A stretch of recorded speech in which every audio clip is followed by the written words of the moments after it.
I'm in the process of wiring up my new circuit board. I know how it's wired, but because I know the crisscross and everything, you know, my output coil on this side drives the exit coil on the right, on the opposite side. But my frigging wires on this end are too bloody short, because I went and soldered some wires on and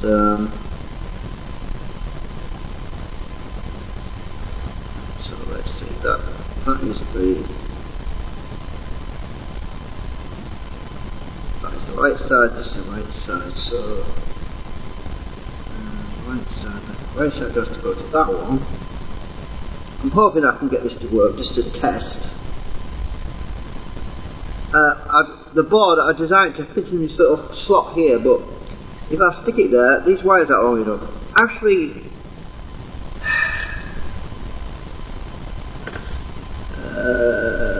I could use crocodile clips. No, forget the crocodile clips. No, I'm just gonna move it around and tag it on this way for now.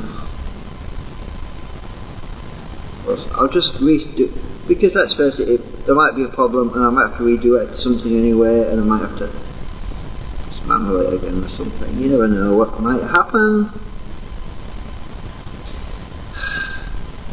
Right, so I'm getting mixed up here. That's the left side, and that's on.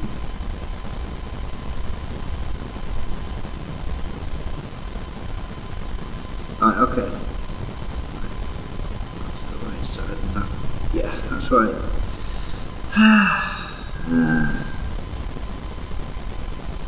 I try to keep the circuit board in such a way as well that it wouldn't make things complicated when wiring it up. Because basically top is all the way through, you know what I mean? It doesn't crisscross anything.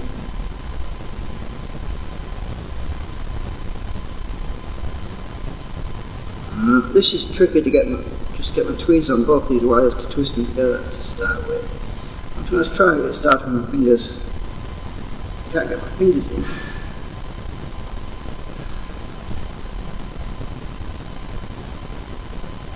It helps when you've got good eyesight, but my eyesight is just shy.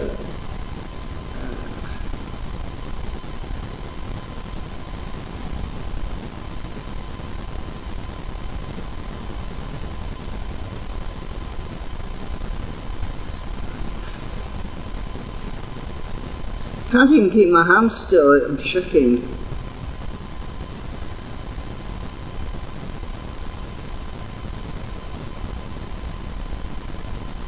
Well, it's what happens when you get to 60 plus.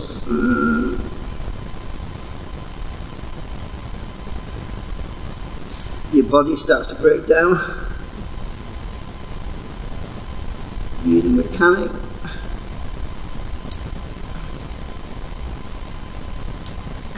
My luck on the wires might snap off at some point. I twisted resistors on these wires a few times. Well, on the wire first, the coil. Anyway, I haven't put the new coils on yet. I was winding new coils for the exit coil. These. I've got to find the other one. I thought, no, let's try it with these coils first, because you never know.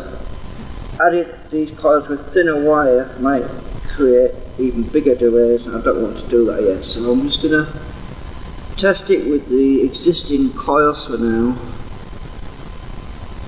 Right, so I need to wire this one to this wire here, and it's also pretty short. I don't want that touching anything that it shouldn't, so I'm going to bend it down a bit.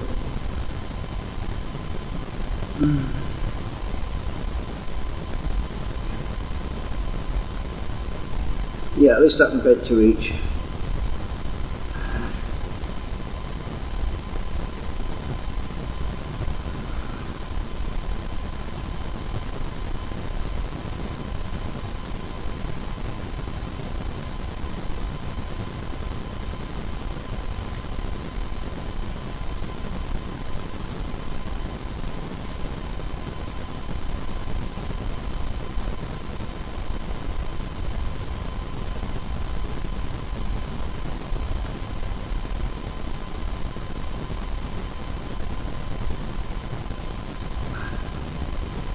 Right.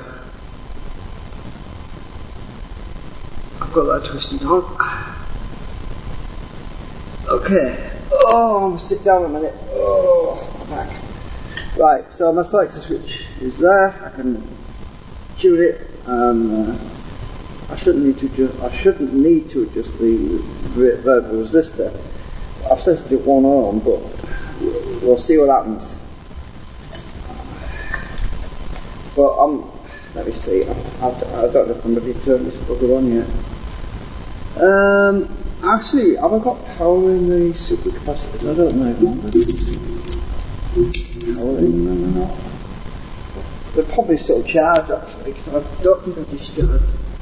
Just to see if these LEDs light up from before. Oh, yeah, they do. Right, so there's still power in the supercapacitors. I don't need discharging too much because I'm pretty well. I can remember pretty much where I was last time I was charging them. Let's just see how much voltage is in them. I'll check on it in the meter. Oh, I haven't got that connected up.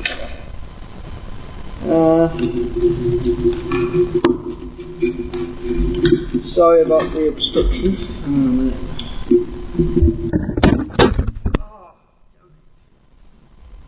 Sorry.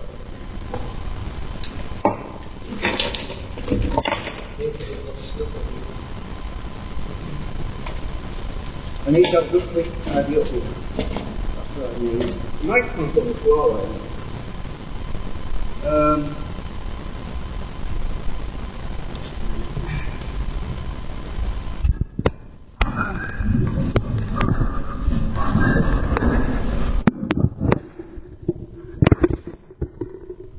Friggin' stupid microphone. I hate it. Always falling on the friggin' floor.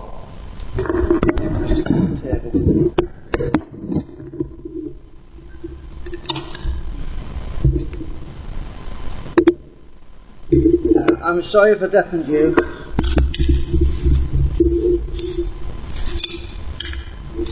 Yeah, just give me a thumbs down for that. No, just kidding. I want to kidding, please don't. Oh.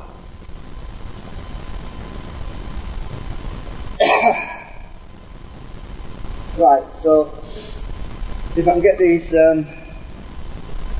leads clipped onto the supercapacitors, I'll be able to see what voltage we've got on them still, if there is any voltage on them. Well, there is. The LEDs, it's probably still like 6 volts or ridiculous.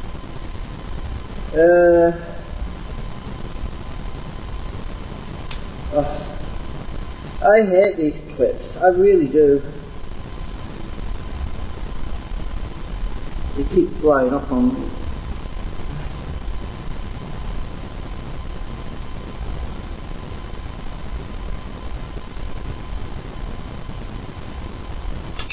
Oh, you twats.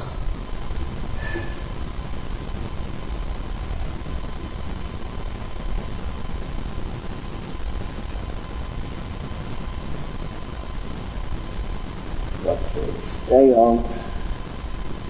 What's the hanging now? They seem to be alright.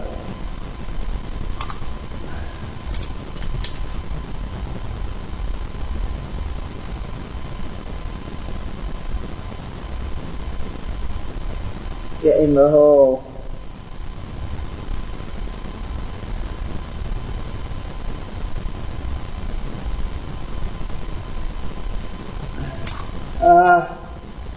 No, that's not one. Son of a gun.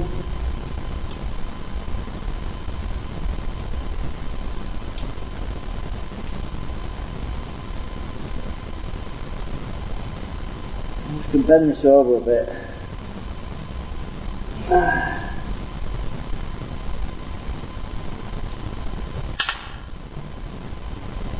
Put more of a hook on it, that's better. Right, so what voltage is the supercapacitors? Oh, this is turned on. Oh, it's only 5 volt. Bloody hell, that's pathetic. We've got to start charging them up, haven't we? And we've got to try and get this optimised and everything. And let me just get this crap out of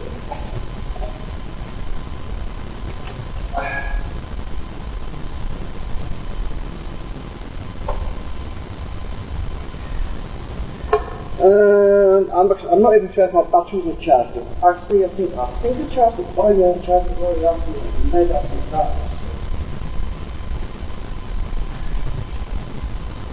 The leather acid battery. I'm just going to go with that one. Now, I've just remembered I've taken my belt off there because the belt was melting.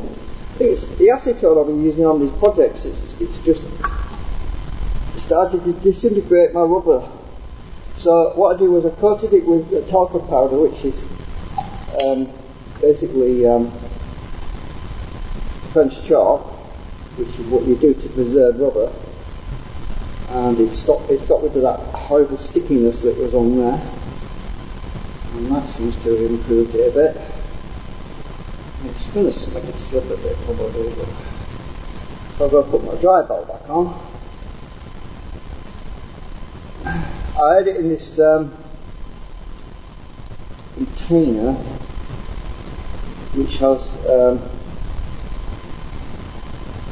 this container has the silica gel crystals which absorb moisture, and I also oh shit, I've got oil on my bloody belt now. It's rubbed on the motor shaft. Hang on a minute. I'm not having any fun like any look at that bloody oil all over there. I'm trying to get rid of the oil to stop the belt from disintegrating, and I go and get it on the dry shaft.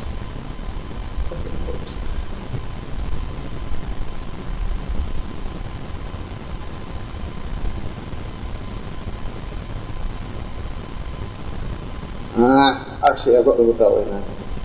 Get the other one. This one's got to go back in the French chalky one now. And the oil destroyed rubber. Good. What oil on the pulley as well? What the heck? Where's my cotton?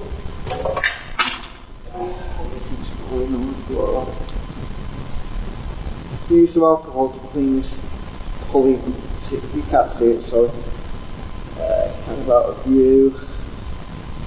Oh, it's melted rubber that's on there. How the heck did that get on there? It'll be the friction, I suppose, from the high speed. Oh, look at that, some of my... Holy moly. My pulley is actually melting. How the hell is that?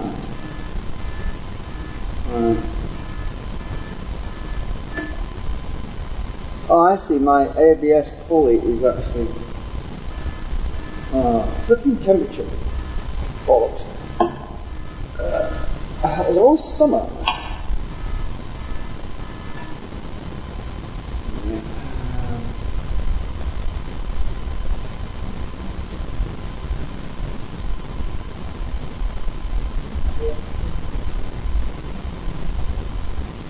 To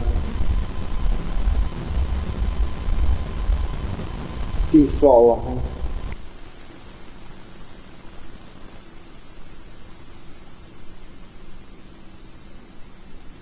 Right, I am going to get set up on there. I can close up. I'll just pause it actually.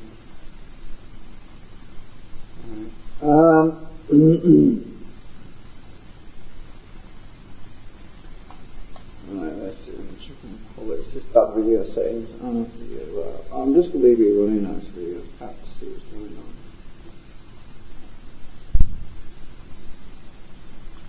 It should be alright. Anyway, I'll clean my pulley because there was gooey stuff on it. If I don't get this gooey stuff off, it's going to stick to the rubber belt, then the rubber belt's going to wrap around the pulley and it's going to be a disaster. It's happened before. Usually what happens is the belt snaps. And I'm literally only using cheap rubber bands right now. I've only got 2 of these belts that are ideal, so I need to clean this pulley so that there's no sticky stuff on it. It's off that rubber.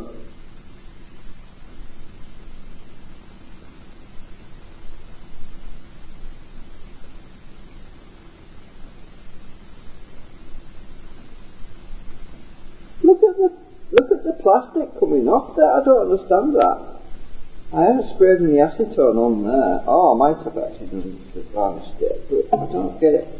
Oh, it's not the ABS. It's not the plastic. It's the rubber that I'm taking off. It's the sticky rubber that's on there. That's what it is. That's why it's a different shade.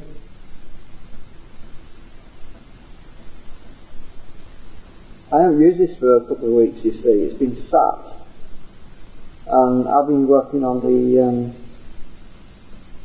other circuit board design and also the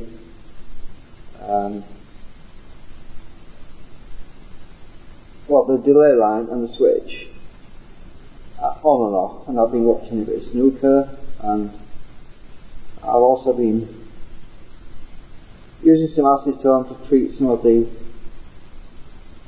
stuff, and somehow it's vapour in the air that's got to this rubber belt and started to melt it. I don't get out how it could have done that really, but because I don't use it that much. But you know what rubber's like? It's like a sponge, it soaks everything up.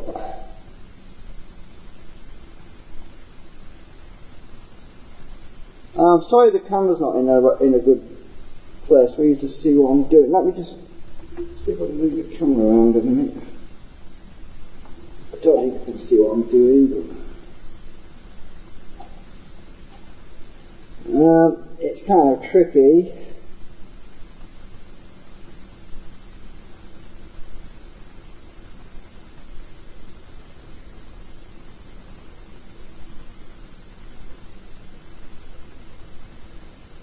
Yeah, at some point I really want to be doing this direct drive and do away with those freaking belts.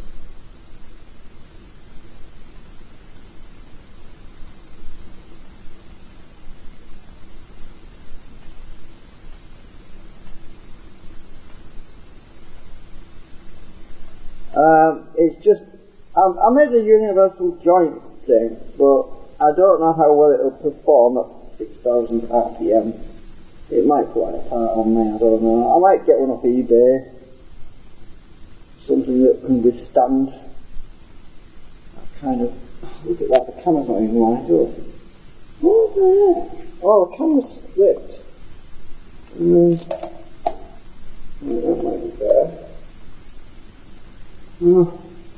Right, so I'll get another cotton bud because look at the state of that.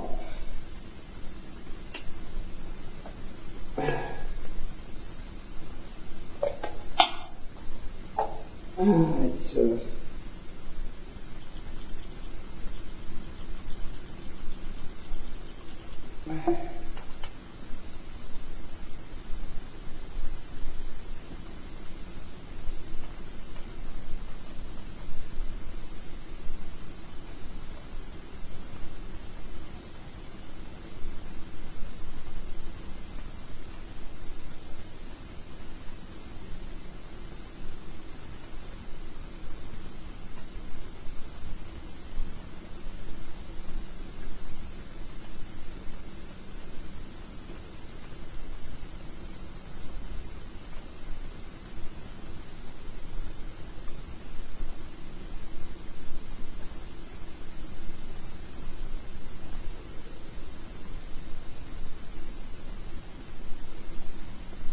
it's nearly done now. It's nearly cleaned up now.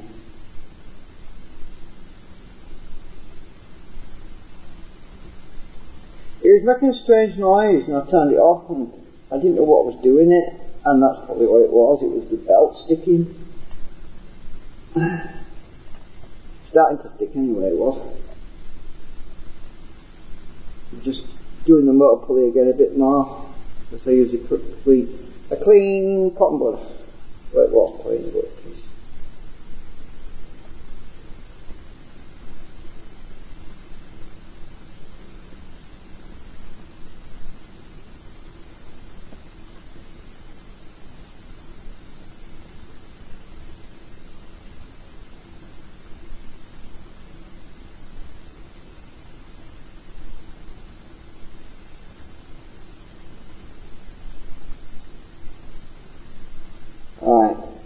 I think that'll work.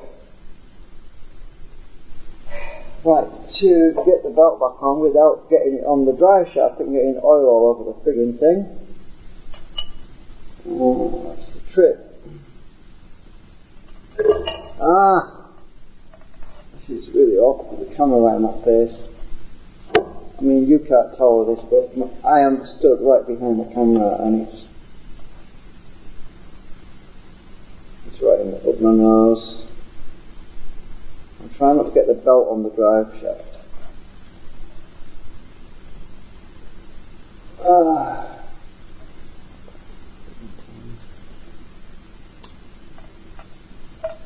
Right, am I on? Oh, you twat.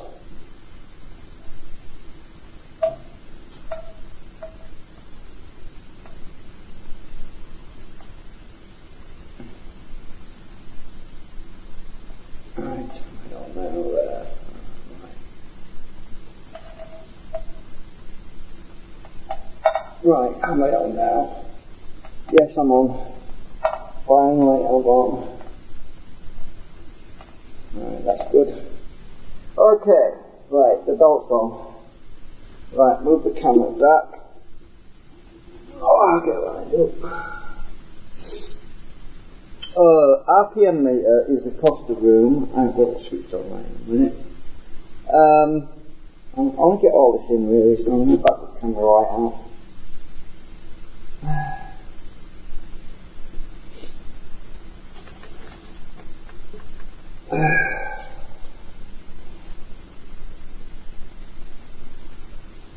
Right, so these supercapacitors are going to be recharged by the looks of it because they're completely flat. And the current that goes into the supercapacitors is on this white meter, which is right over here, which is, as usual, off camera, so let me try and move things around again without knocking the flipping microphone. I've got wires crossing here. Hang on a minute. Lift that up. Put this up over here. Right, the voltage of the supercapacitors is on the black meter. The current that goes into the supercapacitors is on the white meter. And I've had to piggyback a battery on the back of my white meter because the battery that was in it has gone flat and I can't afford to buy a new battery for it at the moment, so I'm using rechargeables, which is what I used to use once before when money's a bit tight. So I can literally just charge them up when I'm ready. Actually, is this right? Let's just reset this.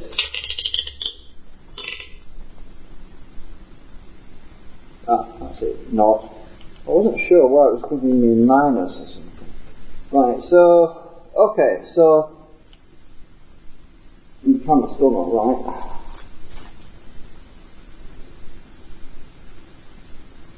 I need to get things lined up. Right.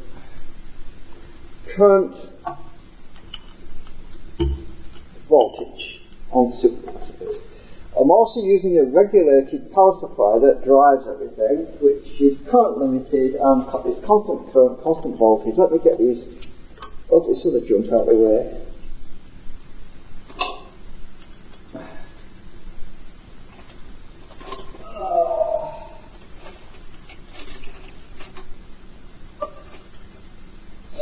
Okay.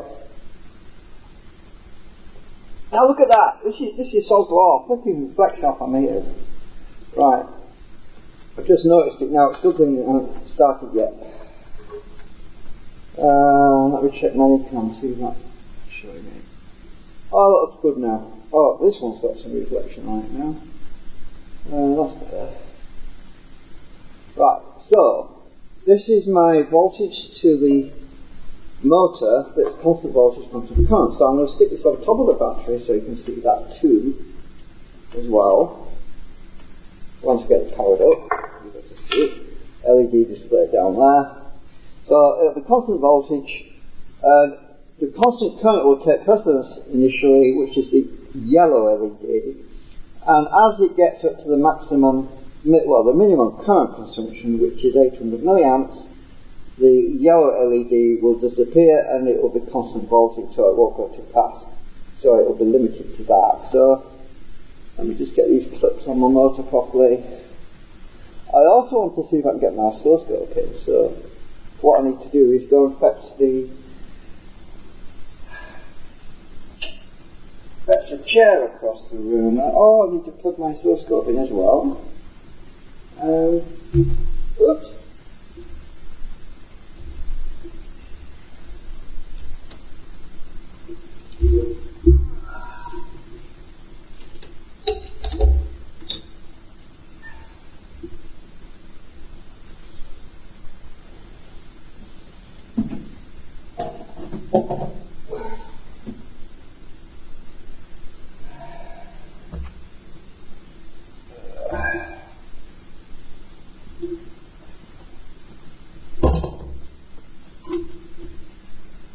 Right, so if I do this down here, I'm hoping you'll be able to see it.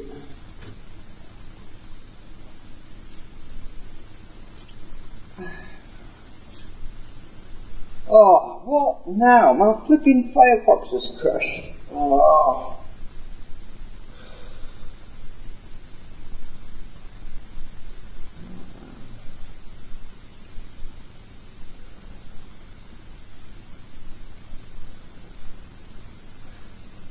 So,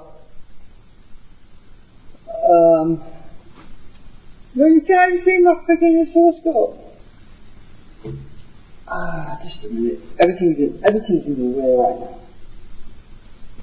Just a minute. I'll have to put a box under it or something.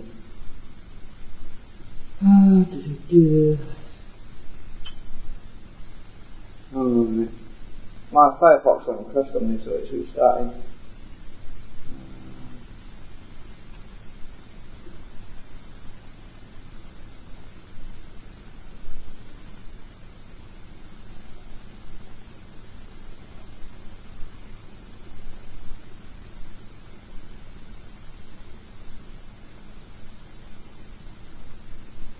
It's freaking slow because I'm live streaming.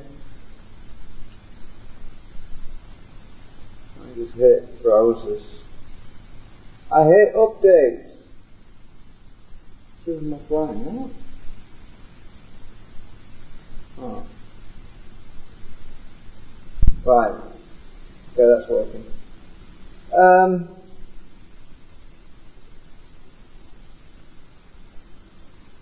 Give me a minute.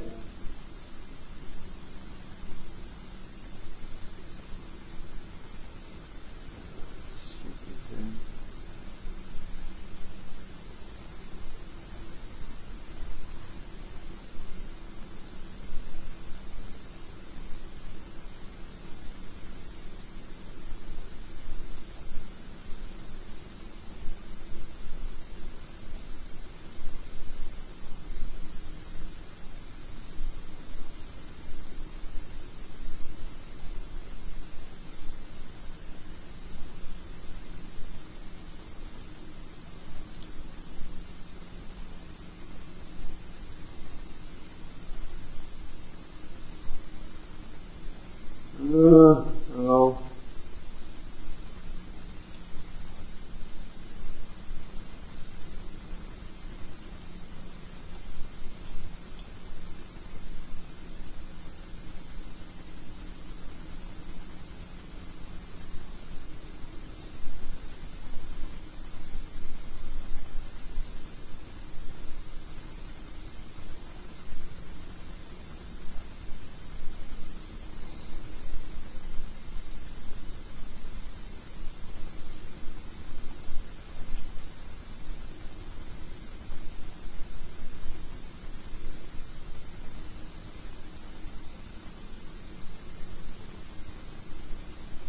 Right, so how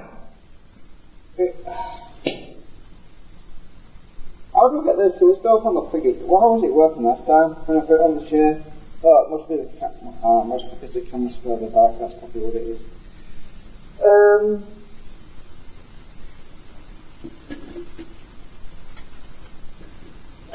try this.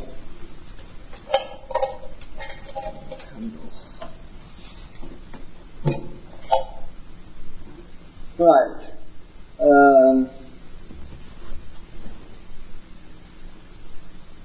Oh God, that's still too low. Really? Give it that,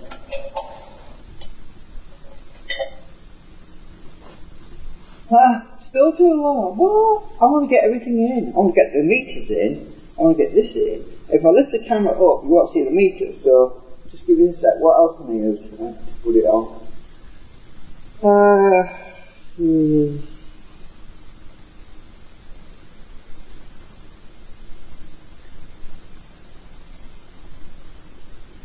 Hang on a minute.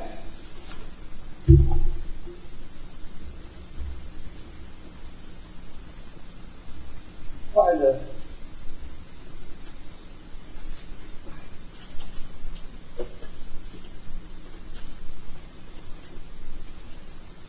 box of some dimension.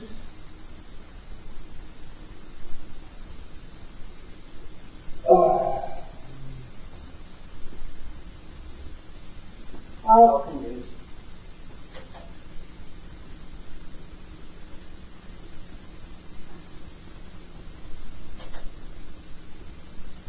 Okay, right, found my little box. Okay, I'm walking to the camera. Right, so I can stick this. Move this open.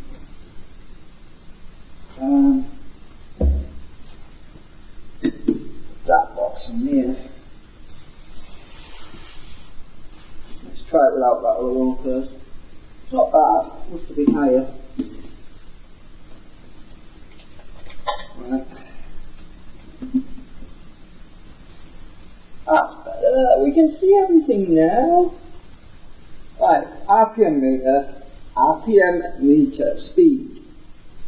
The source code. Angle right.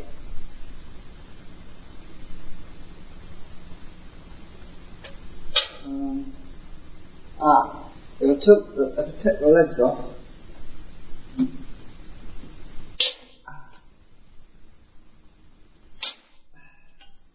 God, these legs are stiff. Right, what have I done? Press the bloody button now. Right. Right, that's better. Get the optimum angle. What have we done? Oh, that's right. Okay. We've got everything in the frame now. I can move these up a bit. Right, I've got voltage. Oh, I've got my leads off now, haven't I? The lead for the supercapacitors. Where's the black one gone? These things are a pain.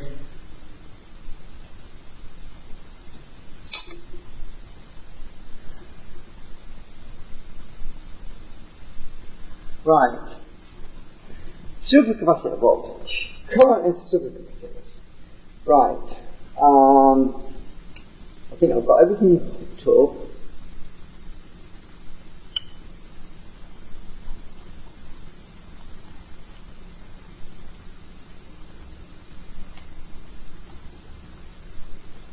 What the hell is this rusting on? Right. Try and get this level. Freaking leads. Right. Are we ready?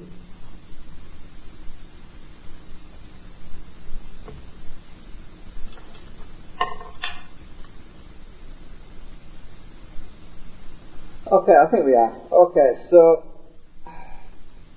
check that's free. Right, now I have to connect this to the battery and we start charging up. And I've got to adjust my thingy-dig at some point.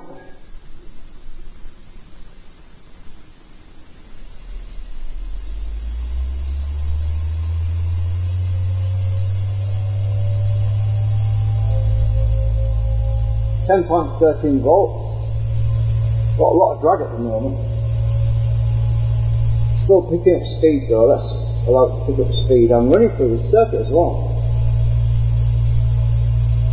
Let's adjust it while it's speeded up, see what happens.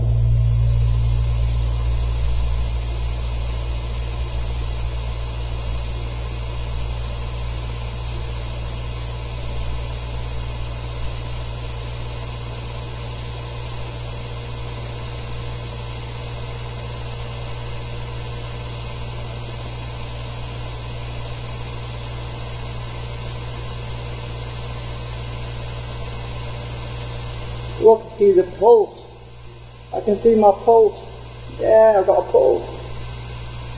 Just leave it there. It's not stable yet. That pulse right here, that pulse there, the other one, is my exit coil. Let's adjust it for maximum.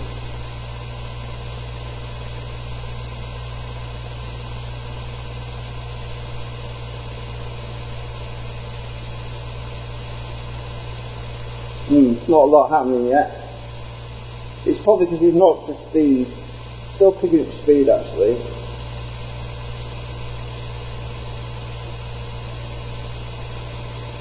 Let's adjust my trimmer pot because I haven't twiddled that yet. Probably going to jump all over the place.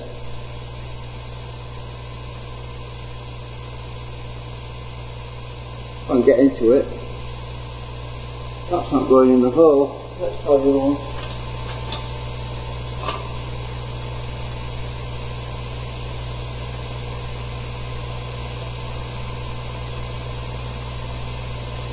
Oh, it won't go in the hole from this side. Its capacitor's in the way as well.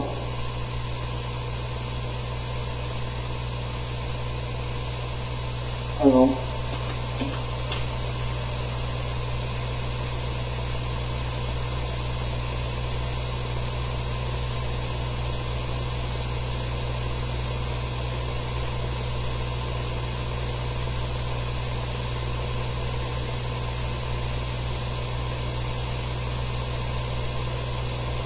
This screwdriver is useless.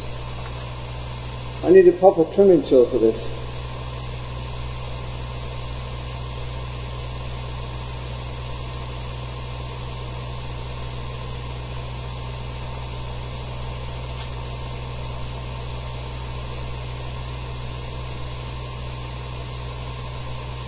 I think a torch would work better. Hang on. Where's my torch? Thingies.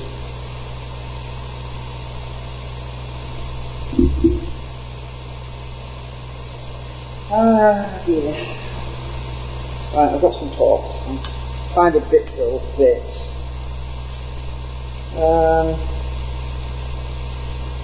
Will this one fit? This capacitor's in the way now. That's too big.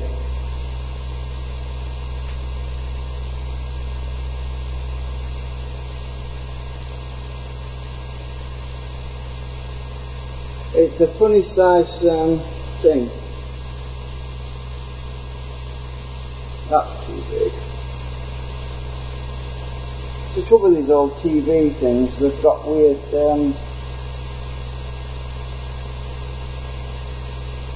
trimming things on them.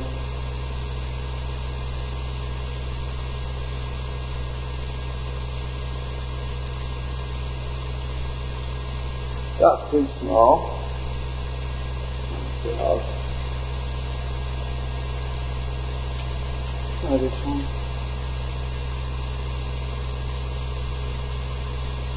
Oh, just right. I'll get my screwdriver on now.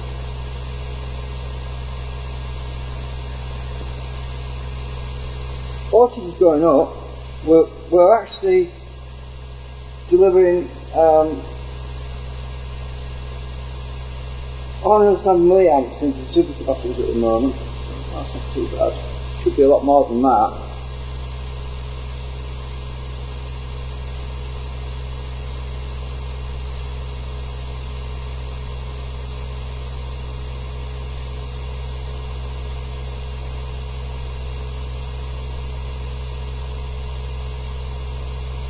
Oh, look, it's taking off, look at that.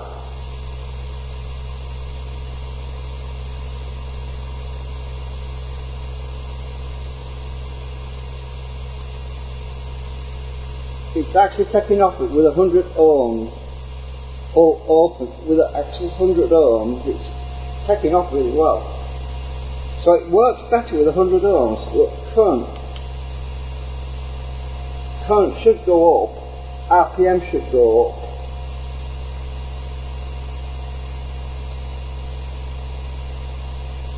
Oh, my bit's still in there. Proves it's a good bit. Oh, current's going down. Let's just turn this the other way so we're on. Current goes up. Look at that. That's because it's in series with the exit coil, that's why. So, speed's going down a bit. We're not at optimum speed yet. It's 5,000 RPM should be the optimum speed. Right, current goes up there. Just bring it down a bit to 100 milliamps. Let me tweak my switch.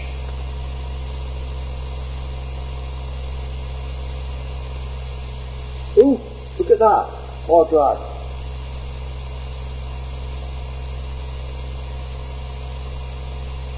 Oh, it's going up.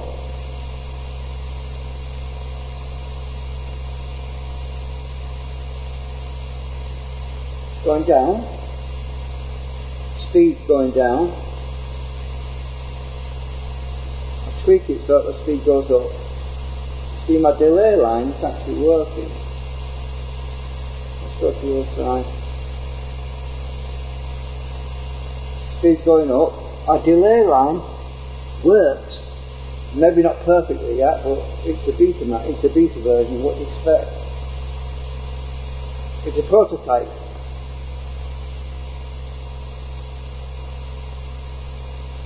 95.7 milliamps, let's tune this and see what current does.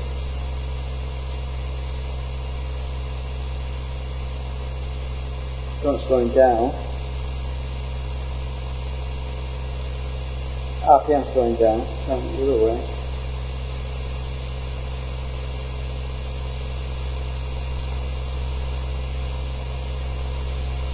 RPM goes up.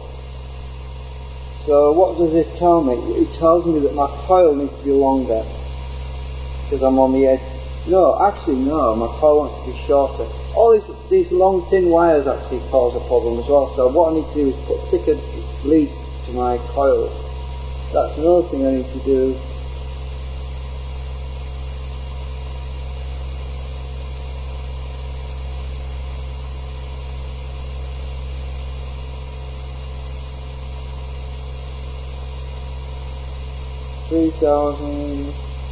We're getting less current than I used to get actually. That's because I've got all this in series with all this junk on it. I've got a 3.3 ohm resistor on here. Is it getting warm? It's room temperature. Can't tell. Or body temperature. Back to the other side. Oh, look at that, look at the drag there. Now, set it one notch up and it speeds up. So I adjust this one notch further up, it starts accelerating, current goes down a bit, turns back the other way. Look at that, slowing down. Current's gone up, but it's slowing down, look. Turn it to the next notch, slowing down even more. Turn my coil up, speeding up. The delay line works, but it's not perfect yet.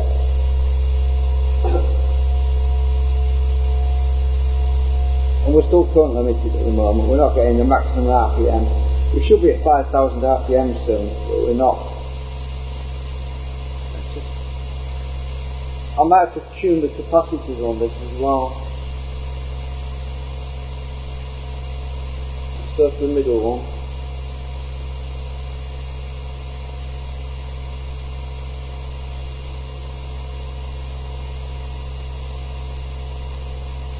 So at 10 volts on the supercapacitor, it's charging up by me pretty fast. Look at my exit coil now, the waveform. It's doing really well. There's an optimum RPM and current output when it gets to a certain speed. The current output goes up even though the voltage on the supercapacitors is charged. Because normally what happens is, as the supercapacitor is charged up, the current being sent to them will drop down because there's less difference between the voltage on the output and the voltage on the source or the load. So because the voltage on the charging object, batteries or capacitors or whatever, because it's higher, generally speaking, the current should be lower. But what I've observed previously with the capacitors directly across there, was that the voltage was going up, and the current was keeping a constant at around 100 milliamps. So the current was keeping a constant at 100 milliamps. But obviously this is a prototype delay line, so it's not right yet. Let me just tune it up a bit more.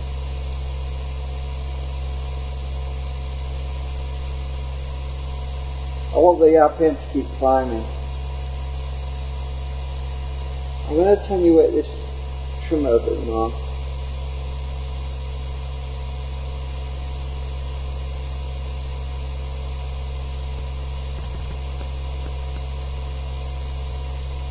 I'm going to turn it all the way full on, basically.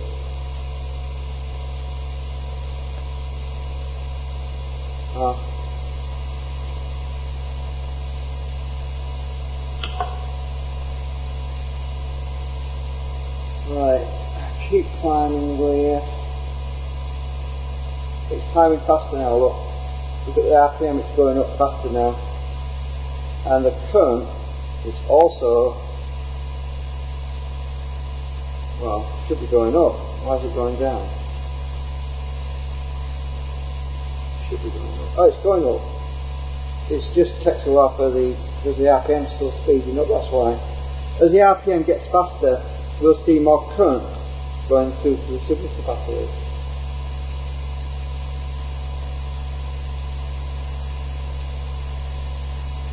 Let's adjust the timing again.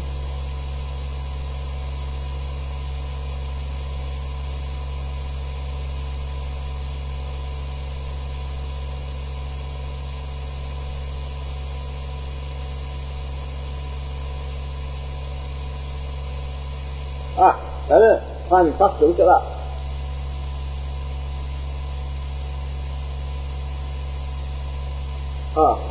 Stabilizing it. Interesting. Let me just tune it a bit more.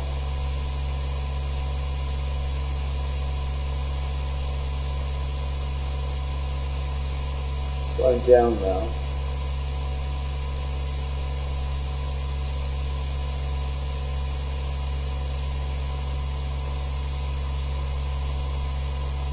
Stabilise that.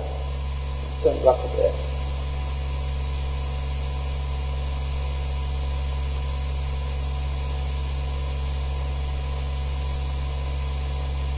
Climbing.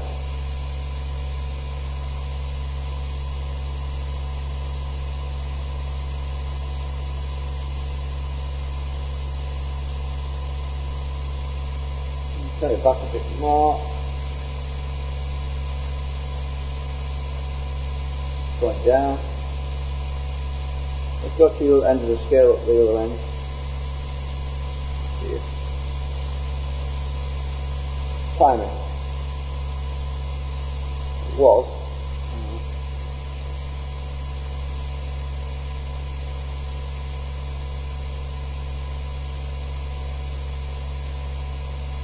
Going down, yeah.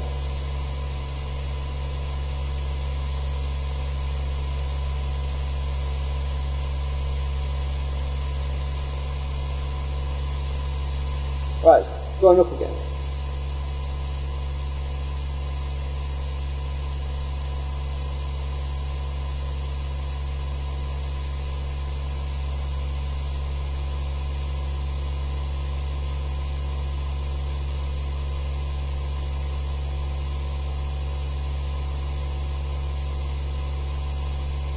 let me just repeat that this is purely passive, a passive delay line circuit with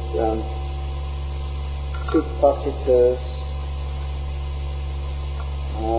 Let me just pull this sheet out from under here without knocking my meters.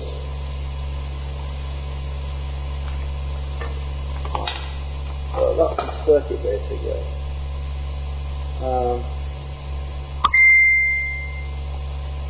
That's basically the circuit there.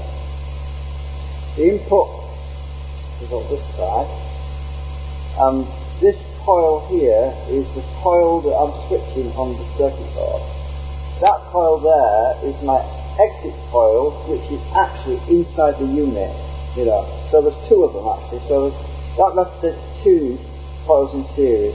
I've just kept it simple so it wouldn't complicate everything, but the LEDs are not even fitted. So I've got a resistor here which is basically shorted at the moment. I've turned it all the way around so it's basically what's left on 1 ohm.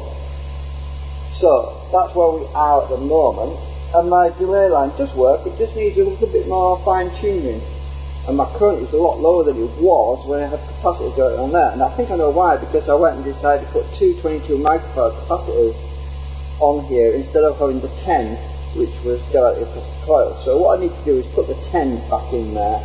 I also need to order some 4.7s, because I think if I put a 4.7 or a 10 microfarad where it should be at this end, then it should work better. And I also need to put thicker leads between the circuit board and the coils, because what's happening is these coils are adding to my induction coil which is on the circuit board. So that's why the trimmer, the switch, is near the edge, because basically that's shortest path. The shortest path is near the edges of the switch, on the outside edges. So by having thicker wires between the board and the coils, it will give me more attenuation on this switch. So supercapacitor is charging. I'm just going to try it and move it. Look at my RPM, look at it, it's still climbing, look. And I'm delivering in 72.7, and the current's going up, if you notice. The current is actually climbing while my RPM is climbing as well, I think. Well, it was, now it's not. Let me just move my switch again.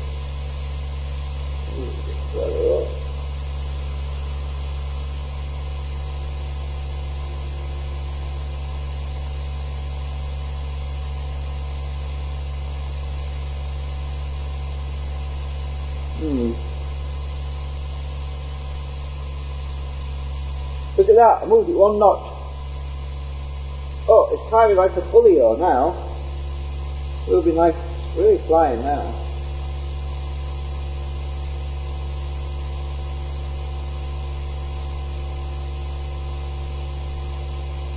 Is RPM going up? I mean, is the current going up? I wasn't watching. I'm asking questions and there's no one to answer me. Right. Keeping an eye on current for a minute. I should be at 5,000 RPM ideally. I should be, and there should be over 100 milliamps being delivered to that supercapacitor. So I've definitely got something bad. I've got the wrong value of cap in there. I need to swap it out and put a smaller one in. And oh, it looks like this is. This will sit in that plastic band now. Ah, that's strange. So it will fit in there. I'll just get the elastic band. Looks like my wires have shifted a bit. That's better. So if I get my elastic band, lift it over, I won't have to keep on holding the board.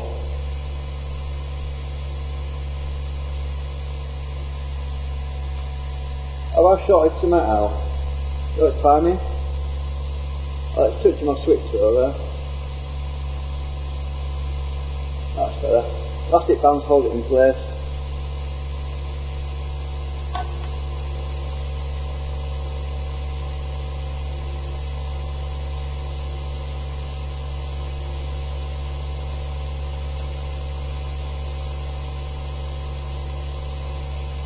Right. Right, 4,194, we're still climbing. Well, it can't drop even more. I don't know who messaged me. Let's see, yes.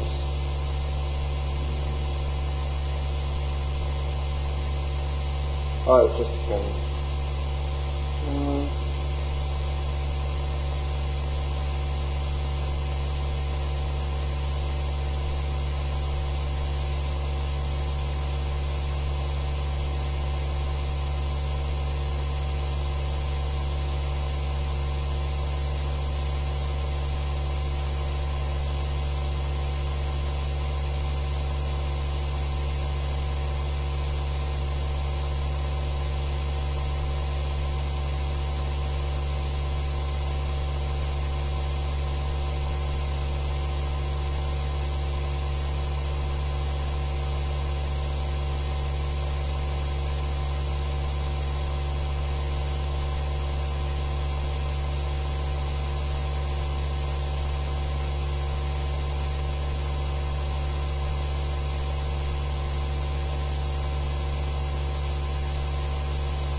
Right, let me just move my switch. It seems to stabilise. Let's move it up.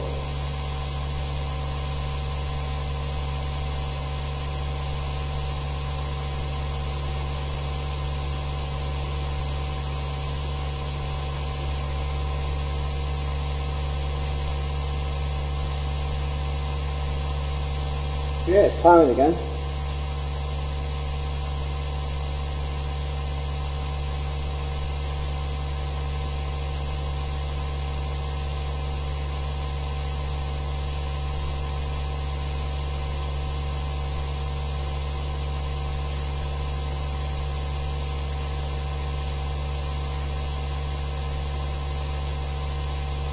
So I'm not using the HD camera right now because when I'm doing these long tests it overheats, and it's also on battery as well, so it wouldn't last very long.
That's the voltage on the supercapacitor. It's almost, well, it'll be fully charged when it gets to 16.3. They don't seem to go above that. But this battery might die on me, so I need to get some other batteries handy just in case I need to swap over.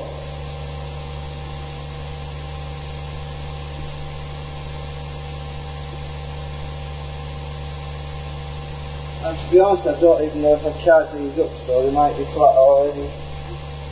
These other batteries might be flat, so I don't know yet. I'll find out later. So it's just play the waiting game at the moment.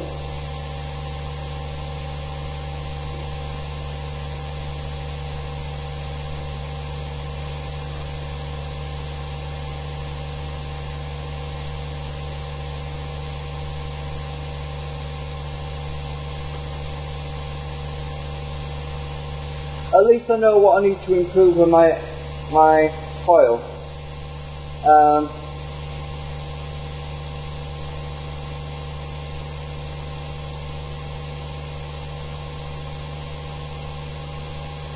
I need shorter wire lengths. Look at that. Speeding up, look. This is what I'm talking about. When I get to a certain sweet spot, it starts to take off and my exit coil really starts to work. You can see it on the scope. The exit coil is that ringing part.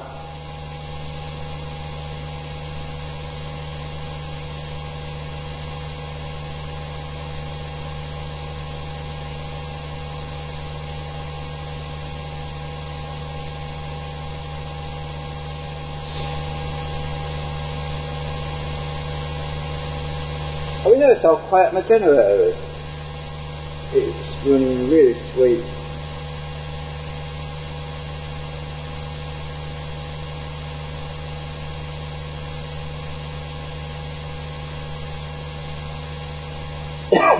Let's adjust that 100 ohm resistor and see what.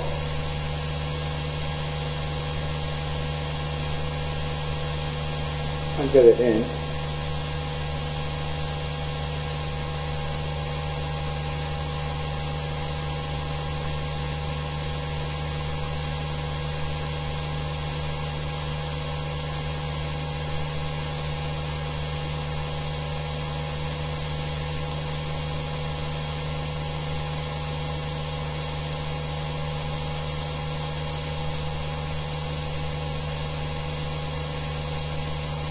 Current's gone down a bit.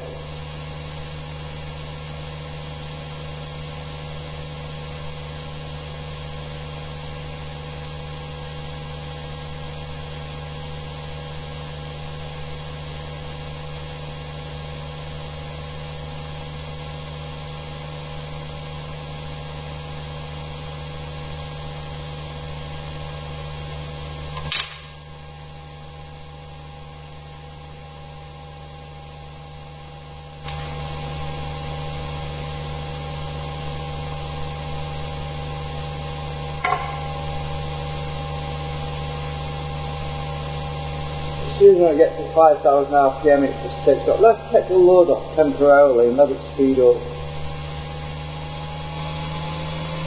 60 volts peak to peak.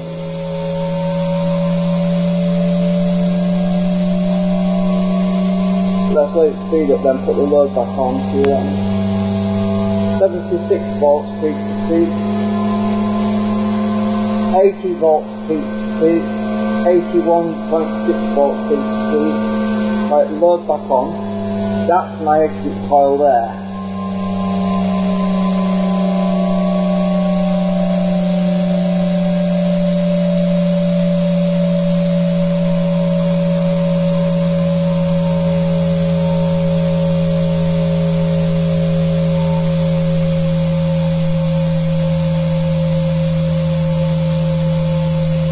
Yeah, my wires need shortening.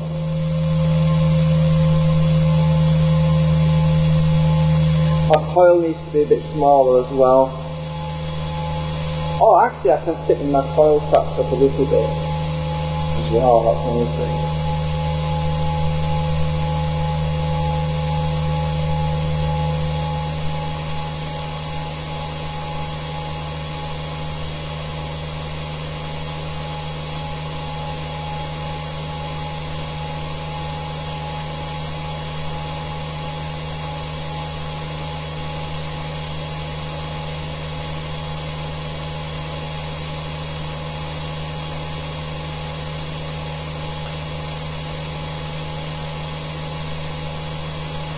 Oh, I've got noise suppression on. Turn the noise suppression off.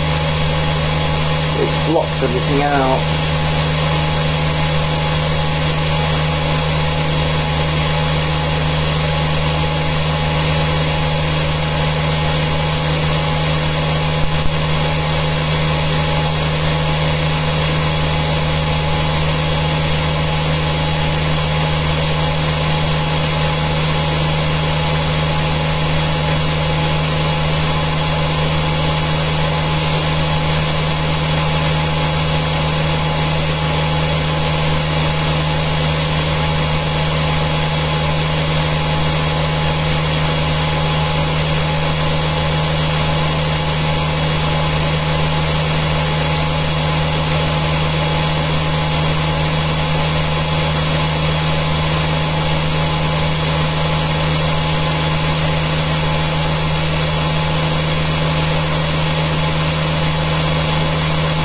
I know it's definitely not working as well as it did without, when the capacitors are directly connected to my coils, because the constant current would have been off by now. It would have been running on constant voltage, and I would have been having 100 milliamps going into the supercapacitors. Now I've only got 70, so I definitely need to change something on the board. So just watch this space for the next improvement. I'm actually going to take out that capacitor there, and I'm going to put the 10 microfarad orange one back in, and I'm also going to put thicker leads that come off the coils, because those thinner wires are actually adding to the coil effectively.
So yeah,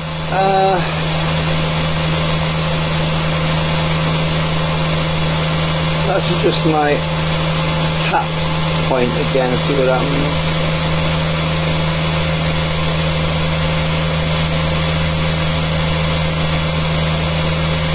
Slowing down.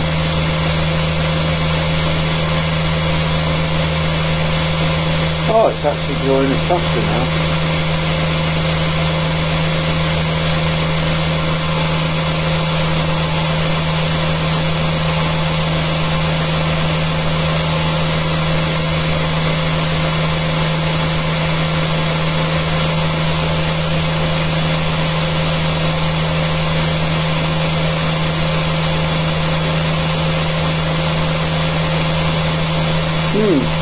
That's all to do with speed. It's really interesting how it behaves. You've got to keep adjusting this as it gains speed to optimise everything, which is frequency dependent. Ideally, if this ran at constant speed and the speed going, and I also regulate the output current, it would run at optimum with little drag, but obviously I'm trying to take too much current out at once and it's slowing it down, and it's also not, the speed's not regulated either, so it's yeah, we're going up in speed. So let's bring it further down to the middle, which is effectively lengthening my coil. Oh, fantastic.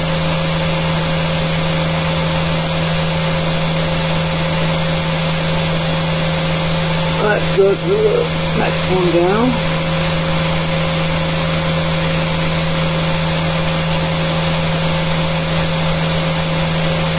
Seems to be about the same now. Let's go to another one.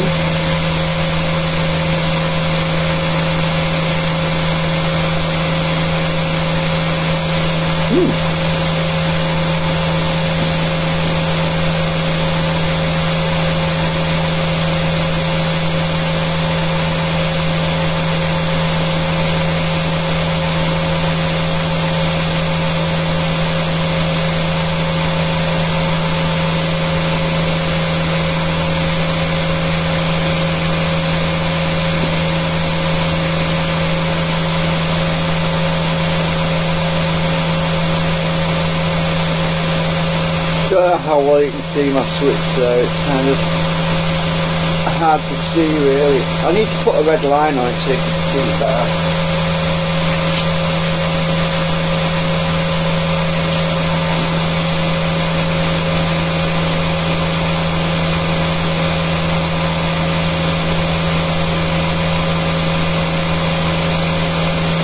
You'll be able to see it a bit better now maybe. Actually, yeah, should stand out a bit better than it was.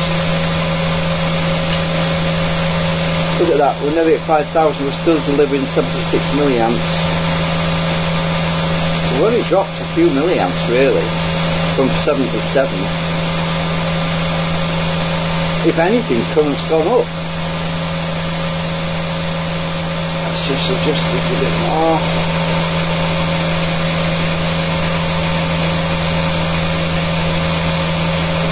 We're losing RPM now, look. Go back up.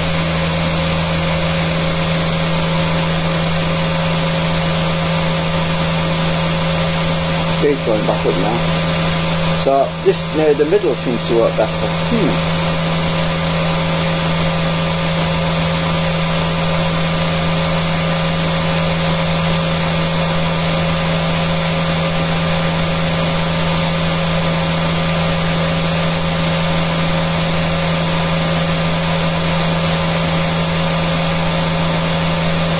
Output's going up too, because look, I want to adjust my oscilloscope again.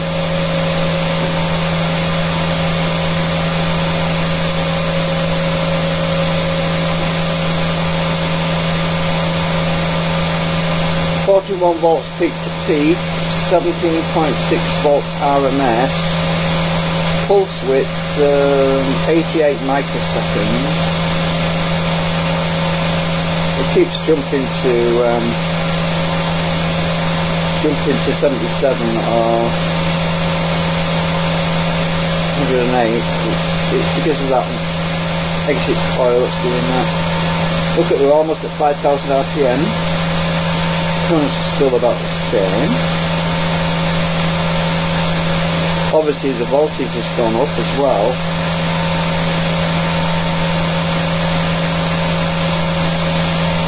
.77 milliamps.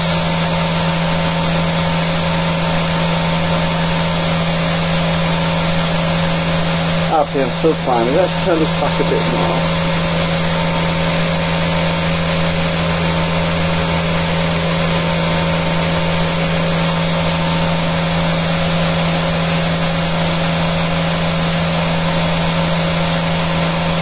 RPM's going up.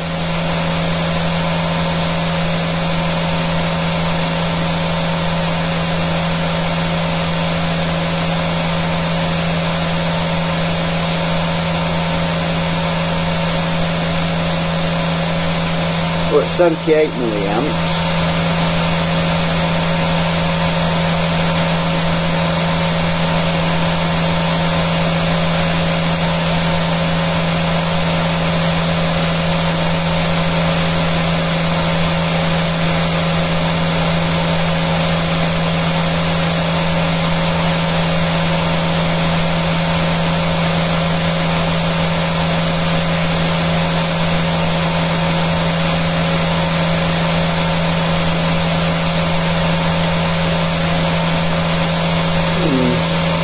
Turn this back a bit.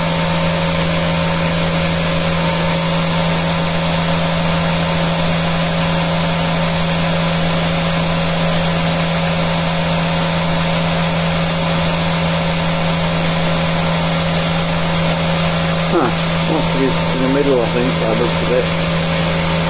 So does my coil want to be longer?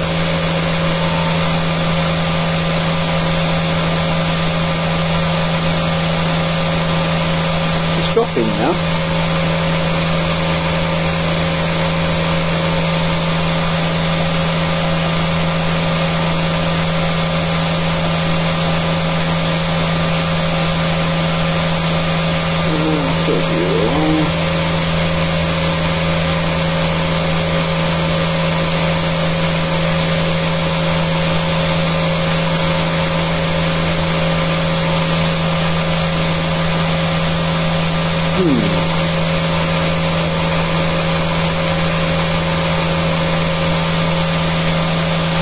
seems to have been better there. Oh, maybe the battery's going flat.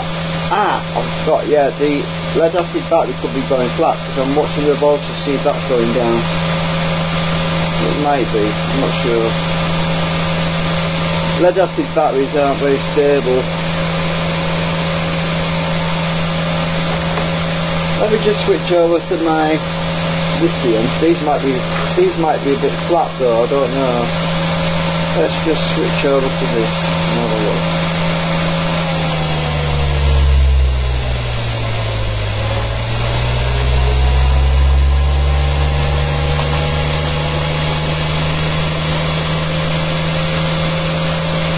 Give my lead acid battery a chance to recover a little bit as well. Yeah, my lead acid battery is going flat because that's supposed to be 12 volts. These are only 11.1 volts. So the lead acid battery must have dropped down to 10 volts. Yeah, we're at 5,000 RPM now. Current is going up. So yeah, this battery's gone flat. These might be flat too, so they won't last long. It'll suddenly start nosediving. You better tell by the voltage on this display here. If the voltage starts to drop, then the battery's going flat that are driving everything. So let's tweak this again now we've got this.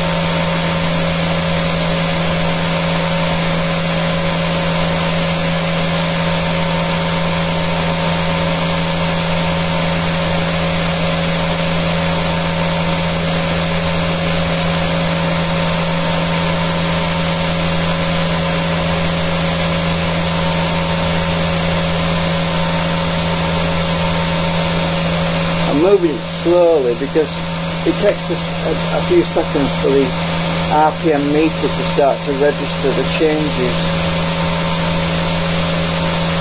That's going slower, faster.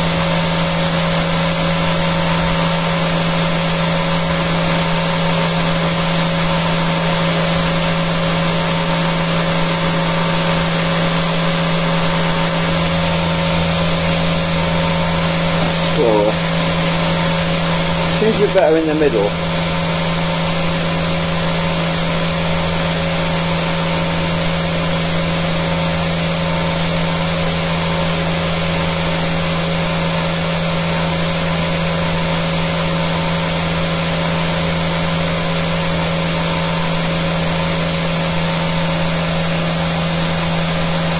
Yeah, batteries are going down as well. Let's take the load off a minute.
Set the load up again. I want to get it speeding up.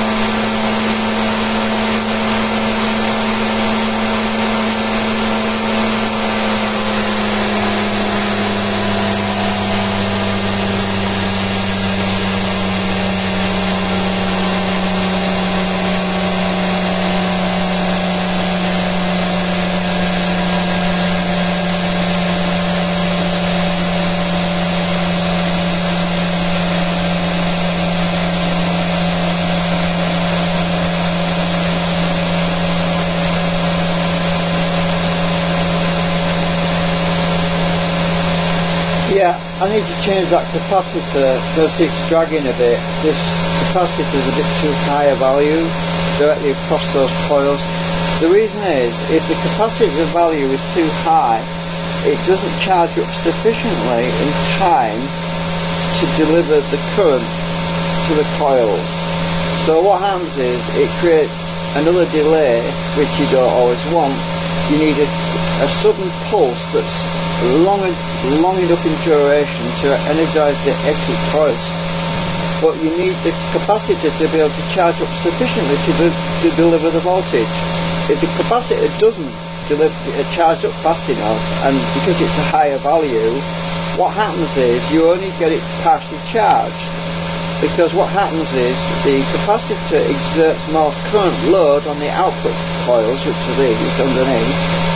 So you end up with more output, but you don't have enough output going through the exit coils, because most of it's blocked by the capacitor. So you basically want a capacitor that's basically sufficient to hold the pulse width that you require to energize those coils to just the right amount of microseconds. So too small capacitance value and the pulse width will be too small. Too large capacitor and the pulse width will be too wide, but the amplitude will be too low. So if the capacitor is higher, you get a lower amplitude, but you get a wider pulse. Too small a capacitor, you get a much higher amplitude, which is the peak, right? But you get a very narrow pulse width. So it's all about balance. It's all about getting the pulse width and the amplitude just right. And that's another reason for the delay line, because the delay line takes energy. Where's my diagram gone? So the delay line takes energy from this capacitor here, C2, which is directly across the output coils. So output coils charge up this capacitor. I'll put 47 there, but it's actually 22. So charge up this capacitor. This capacitor is also going to go through my tuning coil, which is this thing, L1. And so there's a delay in both sections. There's a delay here, and also through L1. And there's another delay across the coils themselves because of this C1 here. So it's all about getting this delay just right and getting the output to coils just right as well. Because if you have too much of a delay, then the pulse is going to arrive too late at the exit coils, which means you're pulsing it when you don't need it anymore. So you've got to pulse it not too early, because you create more drag on the system because you're pulsing against the system and you're slowing it down. So what's happening right now is not enough amplitude, and we're pulsing too late, right? That's basically the problem right now.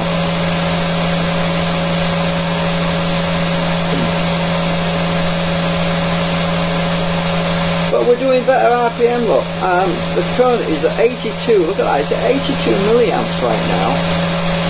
And we've almost reached, I think we're at charge. I think the supercapacitors are charged, but the current that's been dissipated is being dissipated by the supercapacitor circuit at the moment. But we're actually delivering more current. but the voltage is higher, so there's a relationship between voltage and current though, so current at a higher voltage is less significant than it would be at a lower voltage. That's another problem as well. So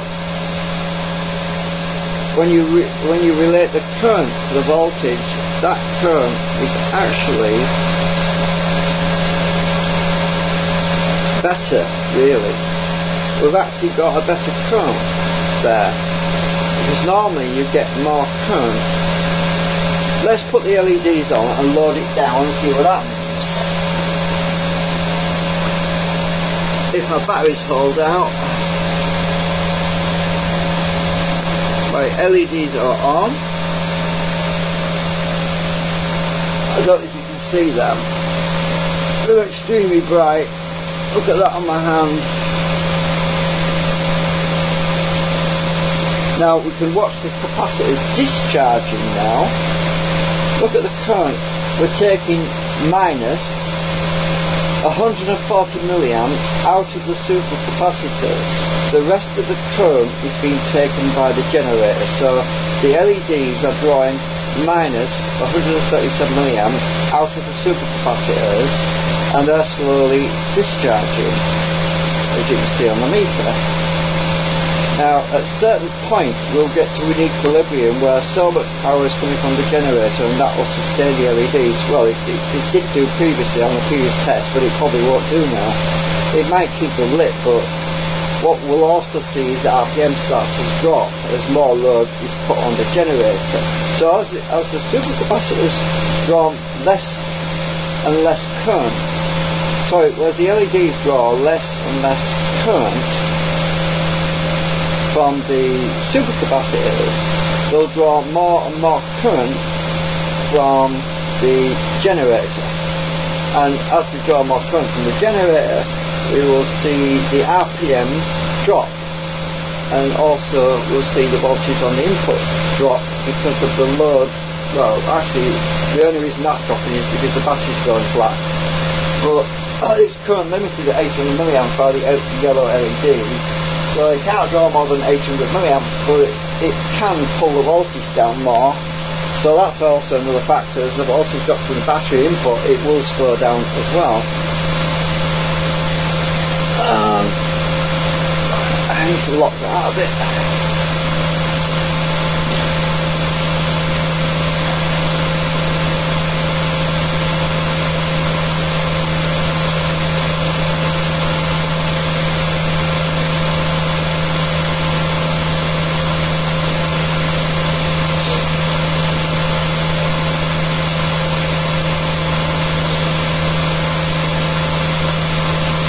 I've actually got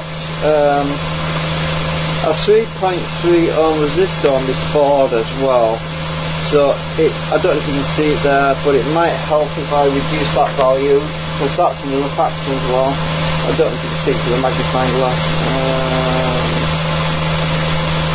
There's a 3.3 ohm resistor there. Actually, I'll just show on the diagram a little bit. So where this resistor is here, it's a bypass on the opposite side. Now I could directly short that resistor out. Let's try that actually. Let's directly short that resistor out and see if that's causing me some problems, because that resistor is not critical.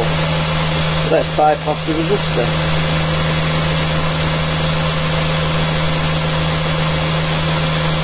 Right, look at that. What's the current on the output? Right, we're drawing 86 milliamps out of the supercapacitors now. Just short this resistor out. It changes slightly, but let's look at the scope, see what happens. RPM is going up. So yeah, that resistor probably doesn't even have to be there.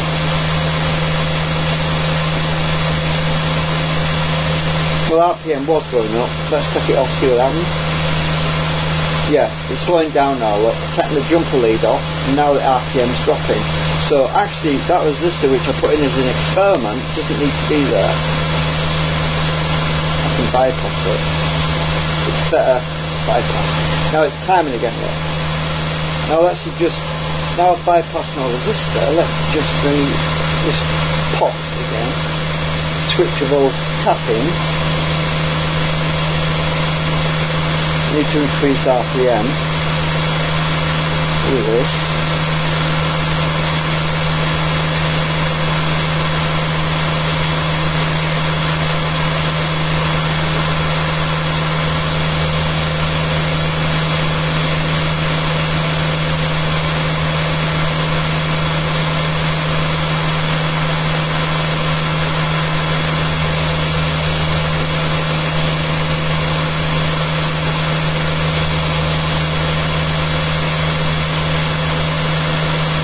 Going down there.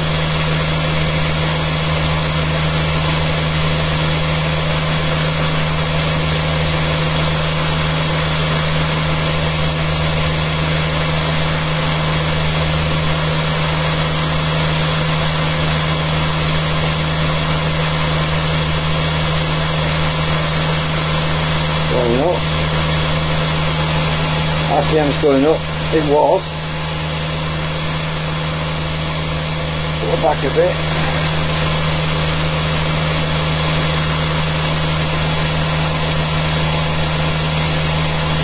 I like it when I discharge it slowly because it can be a lot more. Because when you see RPM increasing when you're discharging, normally it should be decreasing naturally. So when you see an increase and you're adjusting something, you know you've done something right. Turn it up to the top end and see what happens. This is probably going to slow right down a bit. Wow, it's going faster. Okay, so let me go up to the hot position.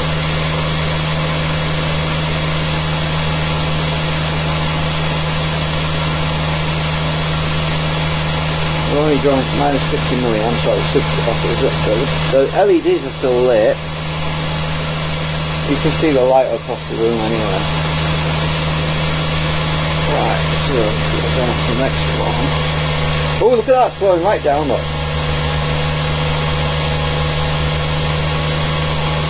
See that then? I just went to that, I just moved it to the inner one and it slowed right down there. Right, we'll pick it up again now.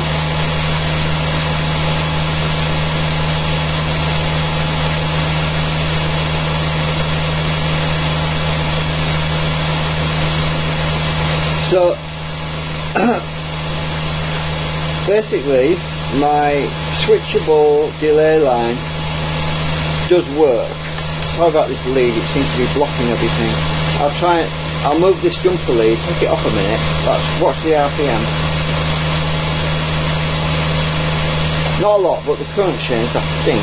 Let's put the jumper lead across this way anyway, so it's not blocking the meters.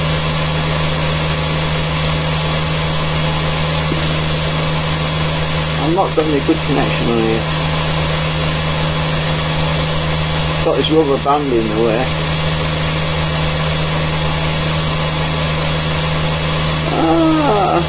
It's fucking rubber band. Get out of the way.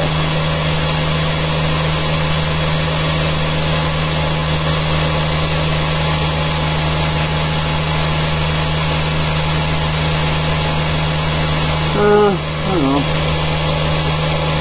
It's freaking annoying me. Right.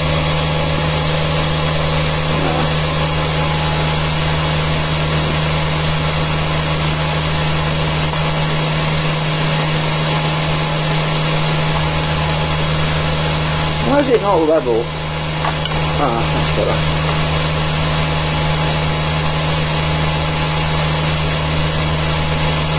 Oh.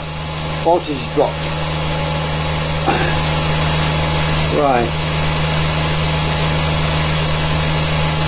Let's take the load off a minute.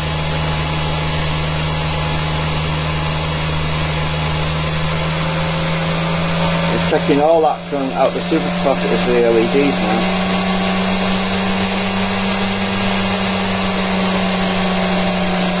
Now you can see the pulse there, that's my exit pulse. I had to let it speed up a bit to see if it actually takes effect at the right timing more effective. So by taking the load off temporarily, I can see how fast it drops as well, or if it's going to drop back down to where it was before. And it's not, it's actually holding a faster speed now if you look. Well, it is dropping very, very slowly. It's holding a better speed now than it was. It was a lot slower, remember? And all I did was interrupt the output load temporarily, but there's more load on it on the coil now, because when it interrupted that output, it was taking the LEDs, taking all the power directly from supercapacitors, where they were discharging even faster temporarily. Put the load back on it, so this is, and it's actually at a higher speed. So this proves that the exit coil, this delay line, is working, and it works better when it's at the right frequency, at the right speed, because once it drops below a certain threshold, it can't achieve that speed again because it's at the wrong resonant frequency. So in order to get it back up to the resonant frequency, I have to take the load off temporarily, allow it to catch up, put the load back on, and then you can see the result on there.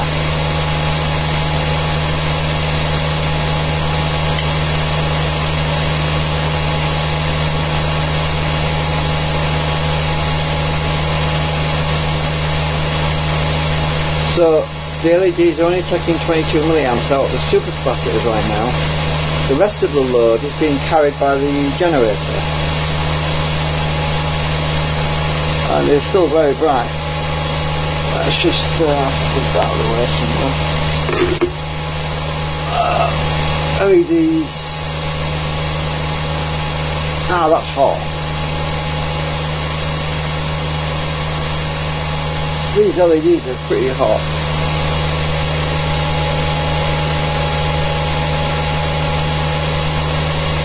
Oops, I pulled the wire out.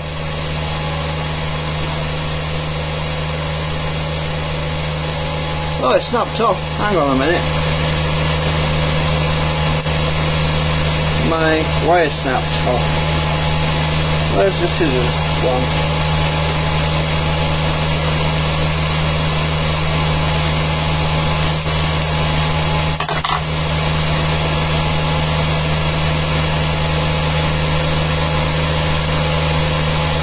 Can't even see where it was going now. I've probably got a bit of wire in there.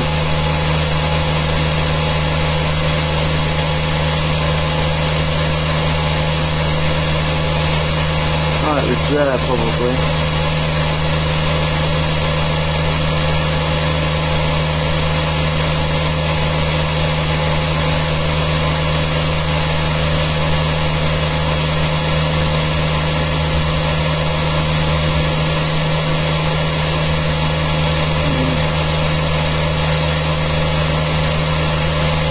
Long hole.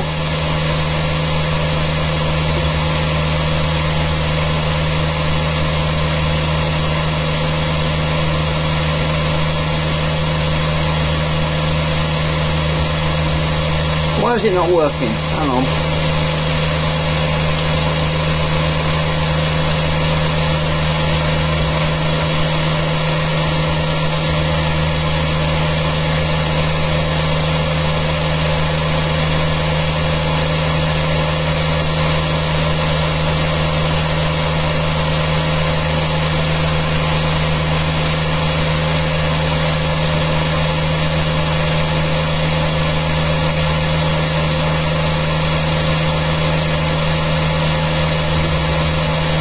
Why is my LEDs not working? Nah. What have I done?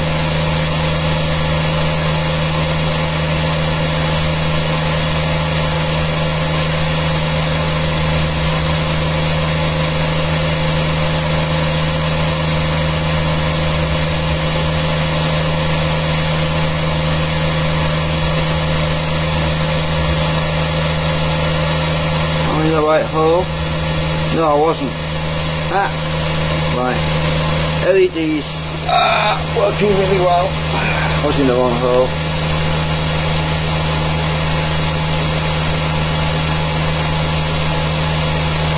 You probably noticed that the voltage is going up while the LEDs are connected. Anyway, Just try not to get light reflection.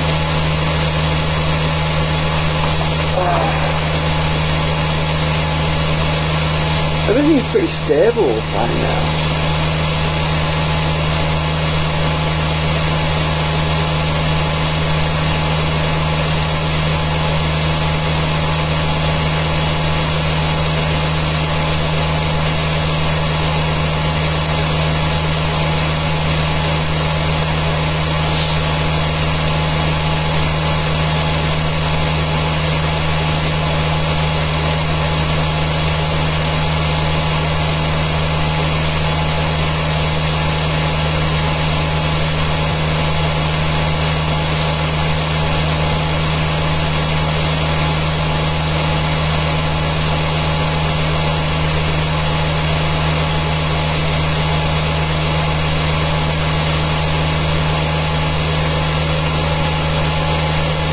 Oh, that's better. Better lock there.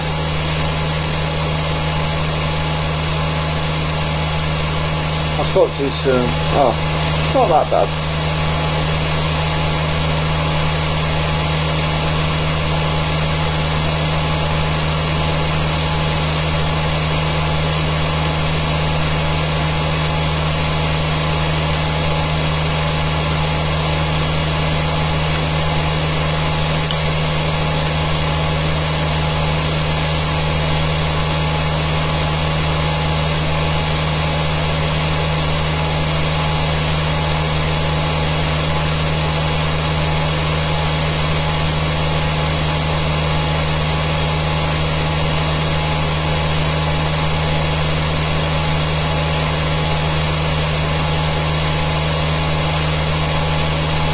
If that voltage starts dropping suddenly, it's the batteries.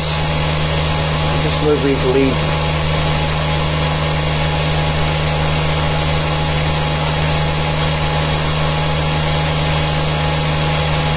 That's better.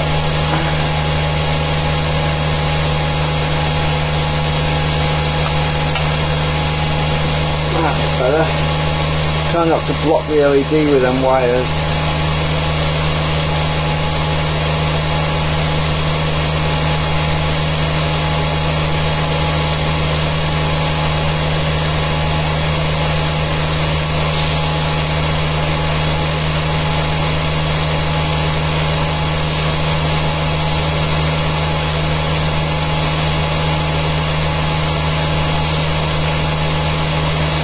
Have I been doing an hour and 44 minutes? Wow.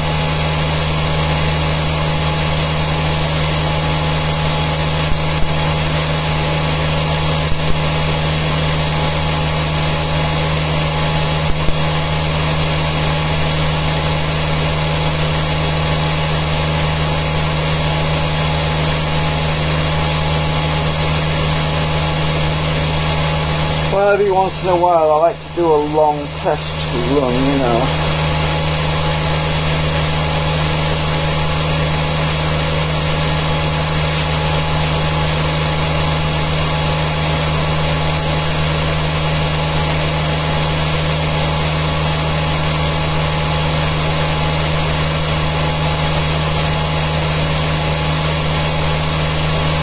It will be a lot better though when I get that frigging resistor taken out. I'll probably put a 1 ohm in there, or actually probably don't even need a resistor. I'll probably just put a jumper link in there actually.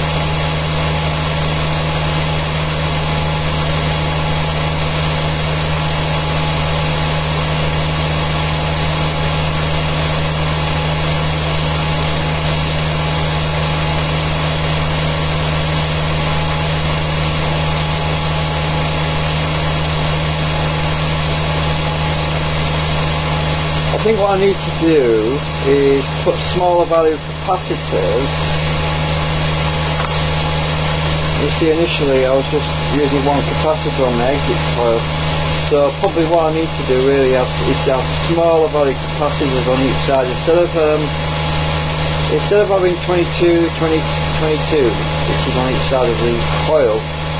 I'd probably need to have basically something like 10, 10. So 10 microfarad, 10 microfarad on each side of the coil. That way I should be able to get a much better performance from it. So I'm gonna order some. I'll probably get some 4.7s as well, 4.7 microfarads. I'll try 4.7 microfarad at this end and a 10 at this end. We'll work it out and we'll see how much of a big improvement that makes. I'm pretty sure it's going to work well because I only had a 10 in there directly across the coils before and it worked very well. So I think by putting the 22s in there, my idea was to have a buffer charge to replenish that exit coil. But the problem is it's carrying on too long. That's why I'm getting so much ringing on the waveform. I really want just one big pulse, not a whole bunch of little pulses, which is a kind of a waste because if you look, they're actually pulsing on the other side of the cycle there. You only want one big pulse on the waveform. You don't want a load of little ones. But little ones that's bad. It's the width. It's the pulse width that's the problem. They're actually over quite a long duration. I haven't measured them though, to be honest. I haven't figured this scope out properly. I need to figure out how to measure the distance between there and there to see how many microseconds that is. But it won't make much difference to me anyway because I'm not a mathematician. I don't really do math. So I think just by going with my gut feeling alone, I'm pretty sure that I just need to narrow that pulse width a little bit more.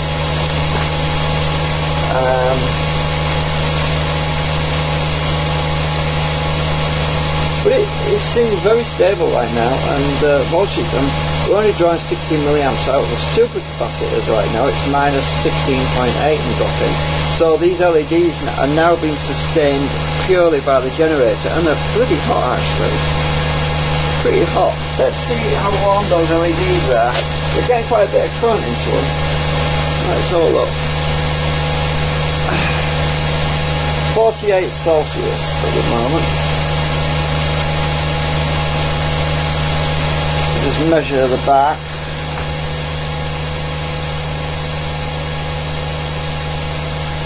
Oh, 51 Celsius on the back of the LEDs. They're pretty hot. My motor, let's check what my drive motor is. That's 30 Celsius. My motor is currently quite warm. It's driving everything at 13 Celsius. Yeah. Oh, the battery's going on this freaking thing now. I'm going to have to get... Hang on, do I have batteries for this? What kind of batteries are they? I can't remember now. Oh, it's one of them for the 9 volt things. I'm going to have to order some more. I'm going to have to get some more 9 volt batteries. They're going flat on me.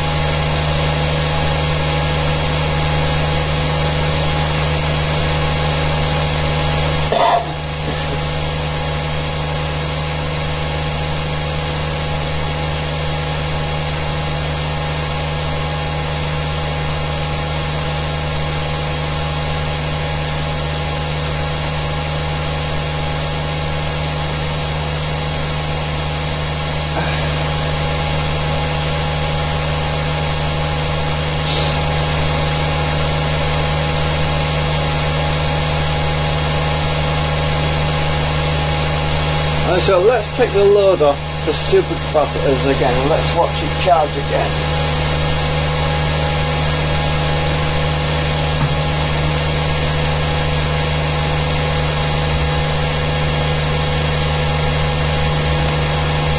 Oh.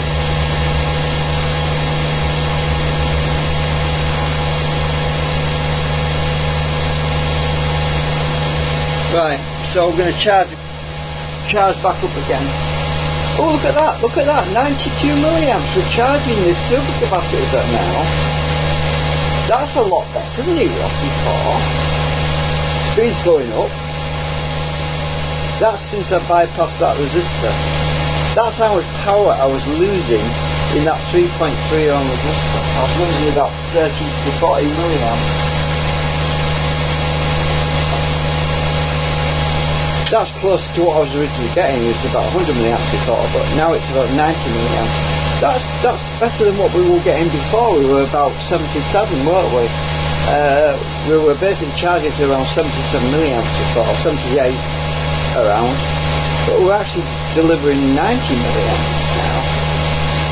Well, it's dropping a bit because, oh, hang on, let me set the scope.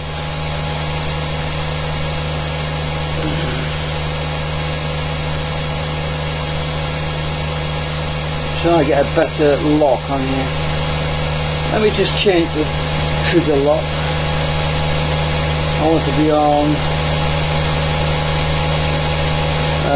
try video.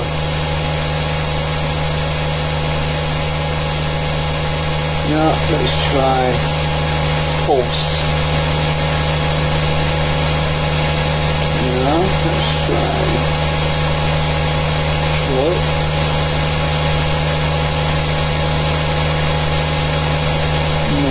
Let's try. Oh, that's better, I think.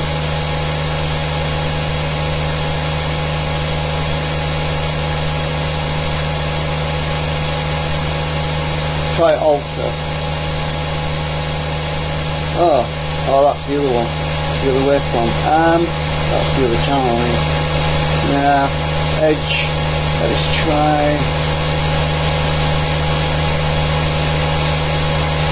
Nice, yeah.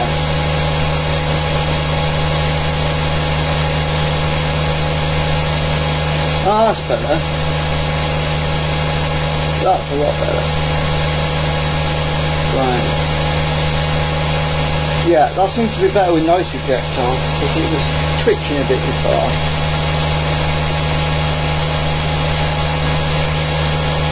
It actually moves the time base on it now. Yeah, leave it by here.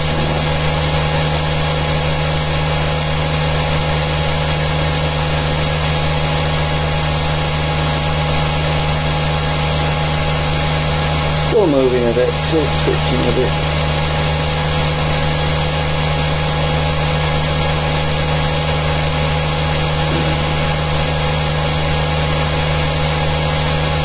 Let me just go back to trigger menu. Now on Edge, let's try pulse with the noise reject still on. That's video. Pulse.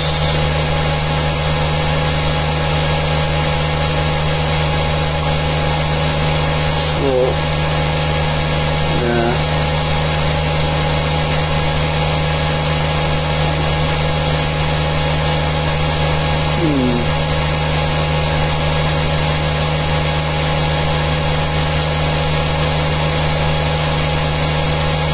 Well, leave it on that for a bit, see what it's like.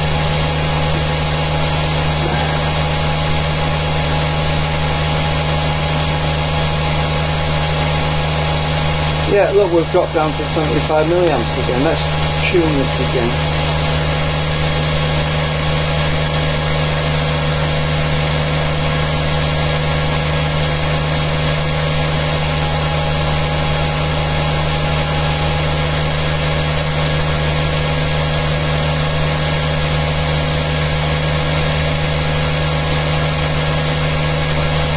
I'm just in my tapping point.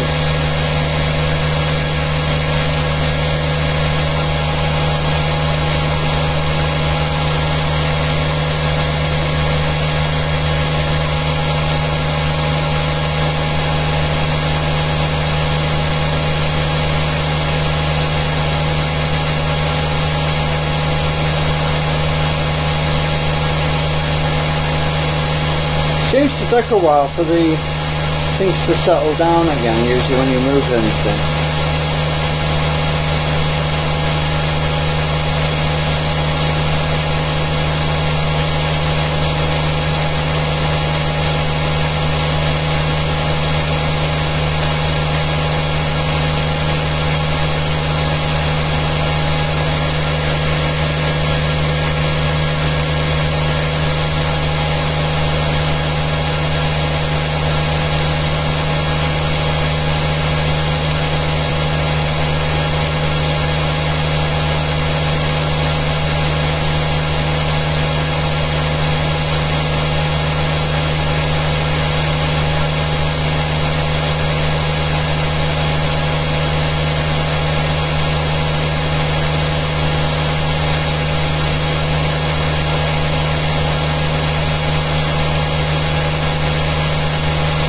RPM's going back up.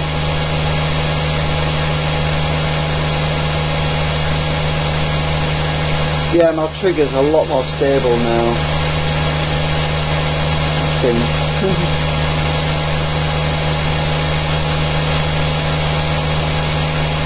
See, taking off, look, it gets to its resonant frequency, and it goes through these little phases where the RPM just seems to take off a bit, and then it stabilises again.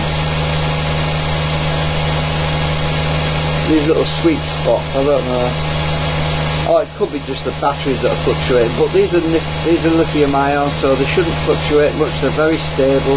They're a lot more stable than these lead acid batteries. Lead acid batteries, the voltage can fluctuate all over the place because it's a chemical reaction in the lead acid batteries. And the lithium ion is ionic, as in the ions are stored, so they're more stable generally. Usually the voltages on these just drop suddenly, it goes off when it runs out. It usually stay at about 11.1 volts for absolutely ages, then they just drop suddenly. So that's why I prefer these when I'm doing my testing, because they're more stable.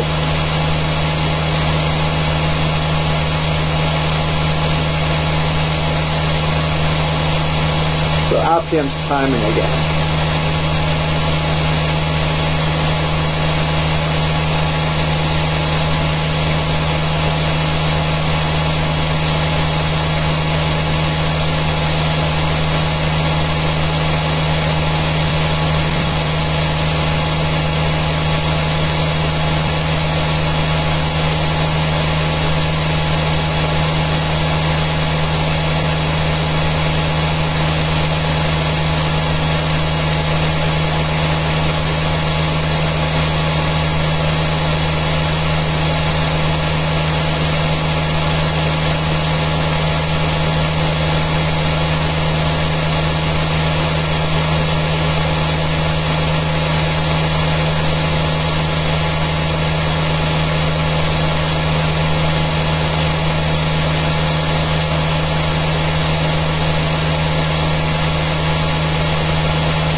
I notice the current's gone down again, but that's because the RPM's dropped quite a bit, but I need to, yeah.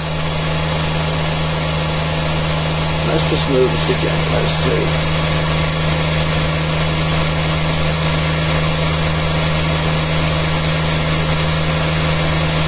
Oh, going back up,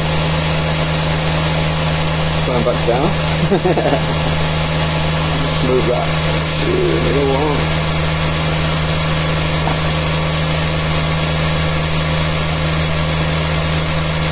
Oh.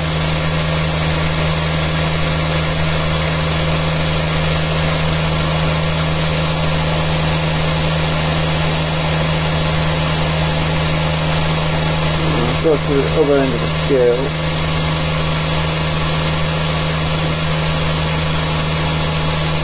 Look at that, it's dropping like a stone. Oh no, it's going up. No, it's going down. I don't know what's doing. I'm confused right now. Ah, that's it.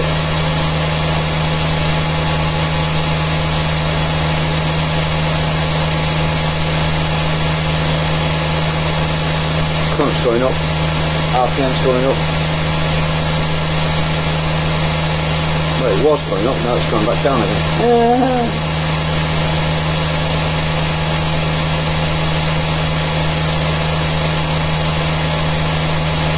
Also worth keeping an eye on the voltage to the motor, because that's the voltage that's going to the motor right now. And we can guarantee it's going to be 800 milliamps limited, because that's what the yellow LED means. If it's on yellow constantly, it's definitely 800 milliamps.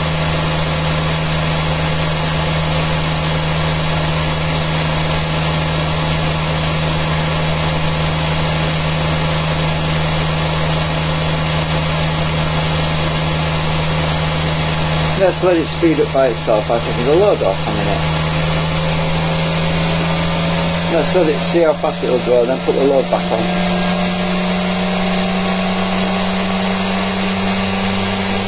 .72 volts peak to peak, 76, 78, 80,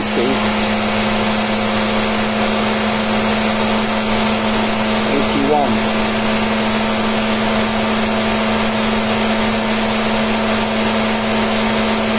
82.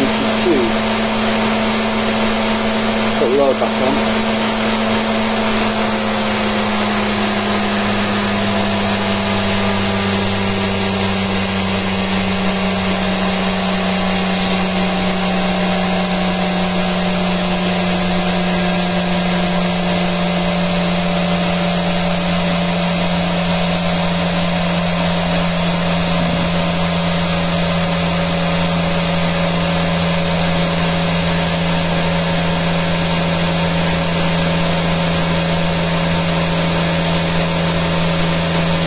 Did you notice the yellow LED went out? Well, I did that. Let's show you again. You might watch the constant current. The LED yellow one should go off.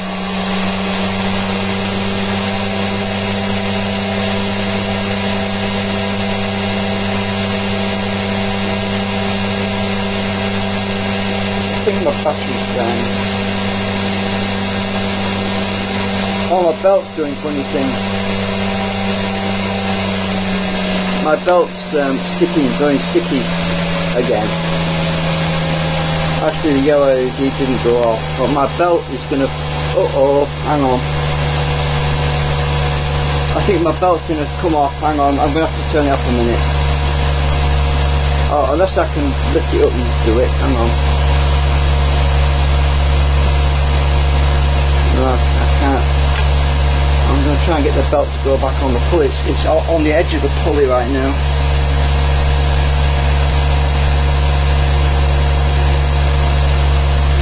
It's gone gooey. There. Stay on. Got it. The belt was riding off the edge of the pulley just then. I need to get a proper belt for this. Oops, done it again. Hang on. It's disintegrating on me.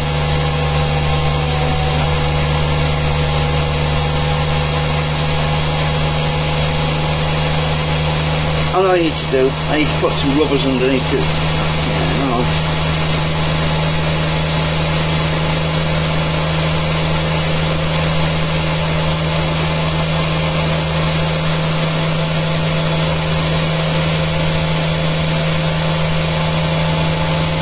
Should help. Let's let it speed up again.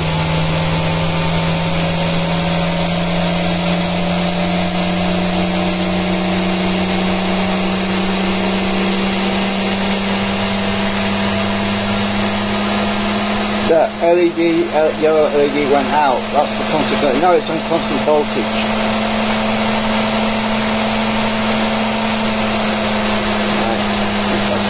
That's what the waveform should look like all the time, but those pulses should be a lot bigger. The amplitude should be much higher.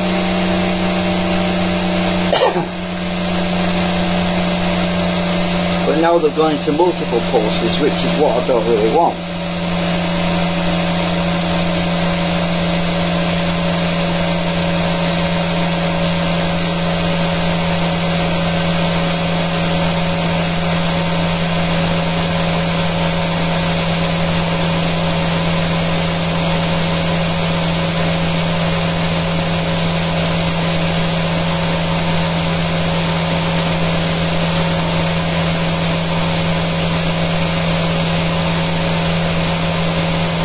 That belt is starting to go sticky again, it's melting on me.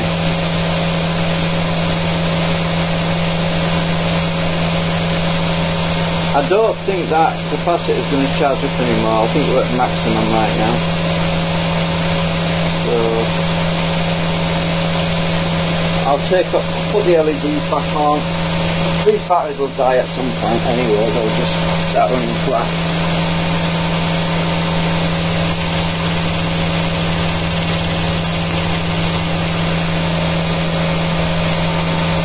Right, so we're taking power out of the supercapacitors now.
That's cold.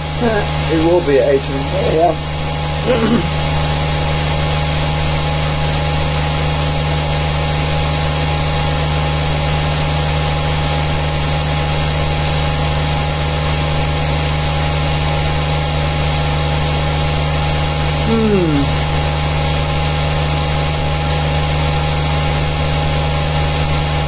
So I think probably tomorrow or the next day or so.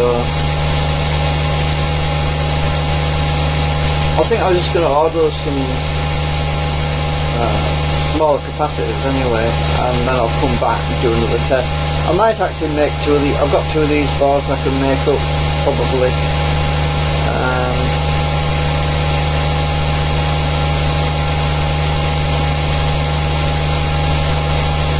Oh yes.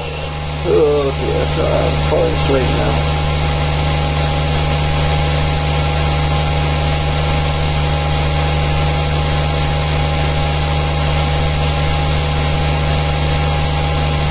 I think the battery's going, I think these batteries are running down. The voltage is dropping on there. Definitely going down.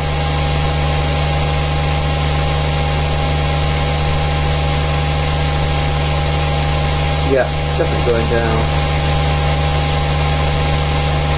10.80, 10.79, it's dropping. These batteries are on the way, they're about to die on me. all of a sudden they've just got, you go straight down all of a sudden. They're dropping slowly at the moment, but there'll be a sudden dip where they just go, and everything slows down. I'll swap it back to the lead acid battery if that happens. Cause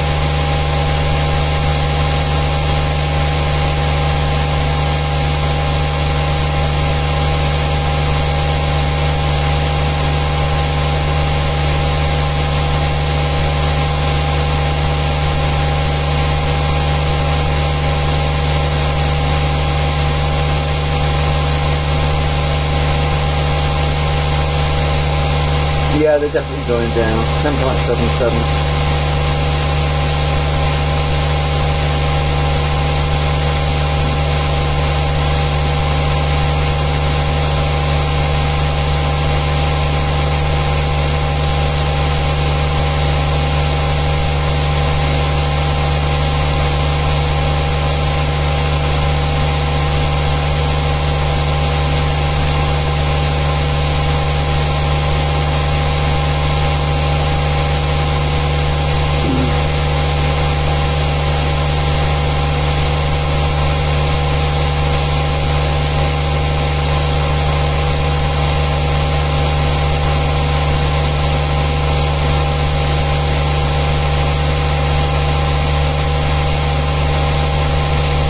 I don't know which battery's running down the lowest because, I think my temperature seems battery's flat as well, so let's see.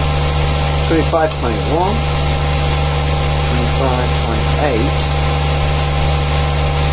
25.6, 25.8, 25.9, 26.2,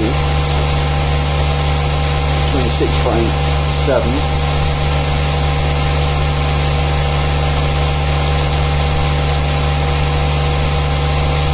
26.8, 26.4,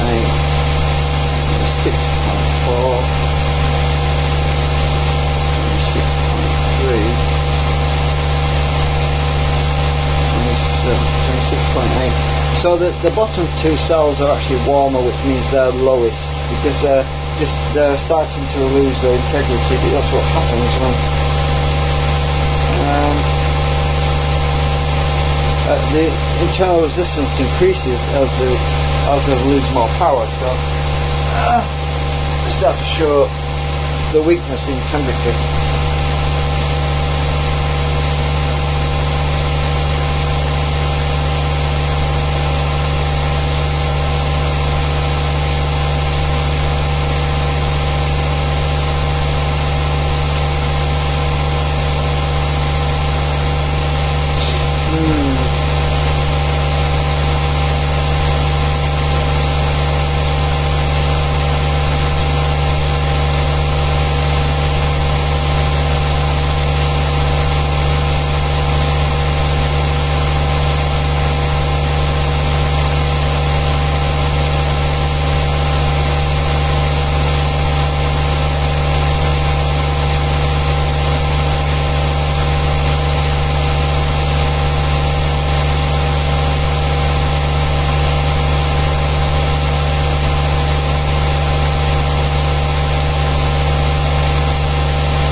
Our RPMs will drop a lot faster because the input voltage is dropping as well.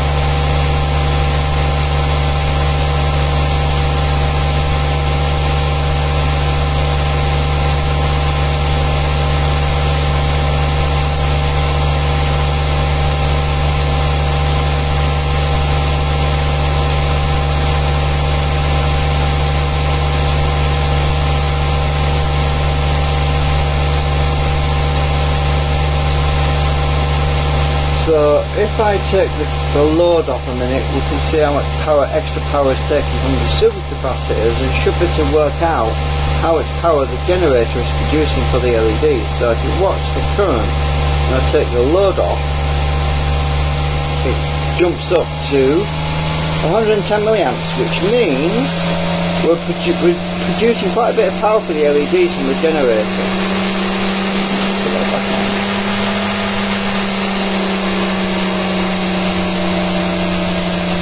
gone plus now, look. Plus. Now it's gone minus. So we were producing more power for the LEDs. Now it's gone minus because we're taking power out of the supercapacitors. Now take it off again, you'll see what happens. It's charging the supercapacitor. No, it's not charging. We're taking all the power out of the supercapacitors now, 105 milliamps to the LEDs. Now if I can get the drag, if I cancel the drag out, if I can get the drag to be cancelled, we will produce enough power for the LEDs and continue to charge the supercapacitors. But at the moment, we're taking power out of the supercapacitors doing the LEDs. And now it's gone minus because now it's taking the power, extra power it needs from the LEDs out of the supercapacitors. So, get the idea.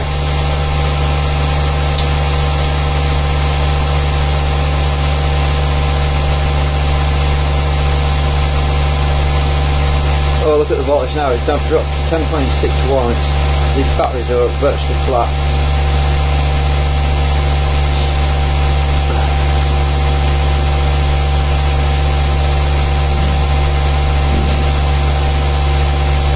Anyway, I think I'll end the experiment for now, the test.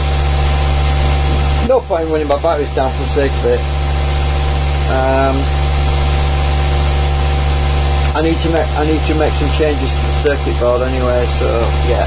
And I've been going for 2 hours and 18 minutes by the looks of it, so yeah, we'll disconnect everything.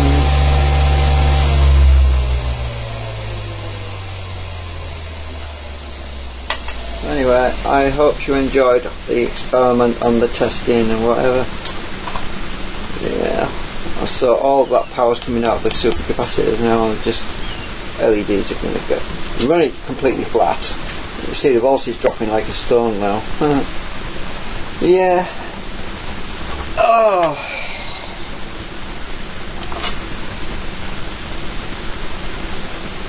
Yeah, I might as well stop the stream now.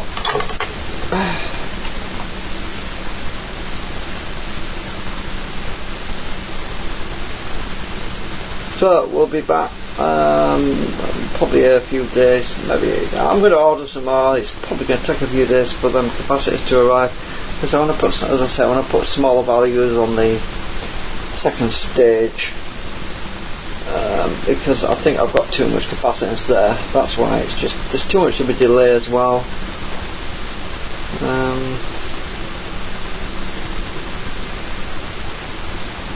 Anyway, tutty byes.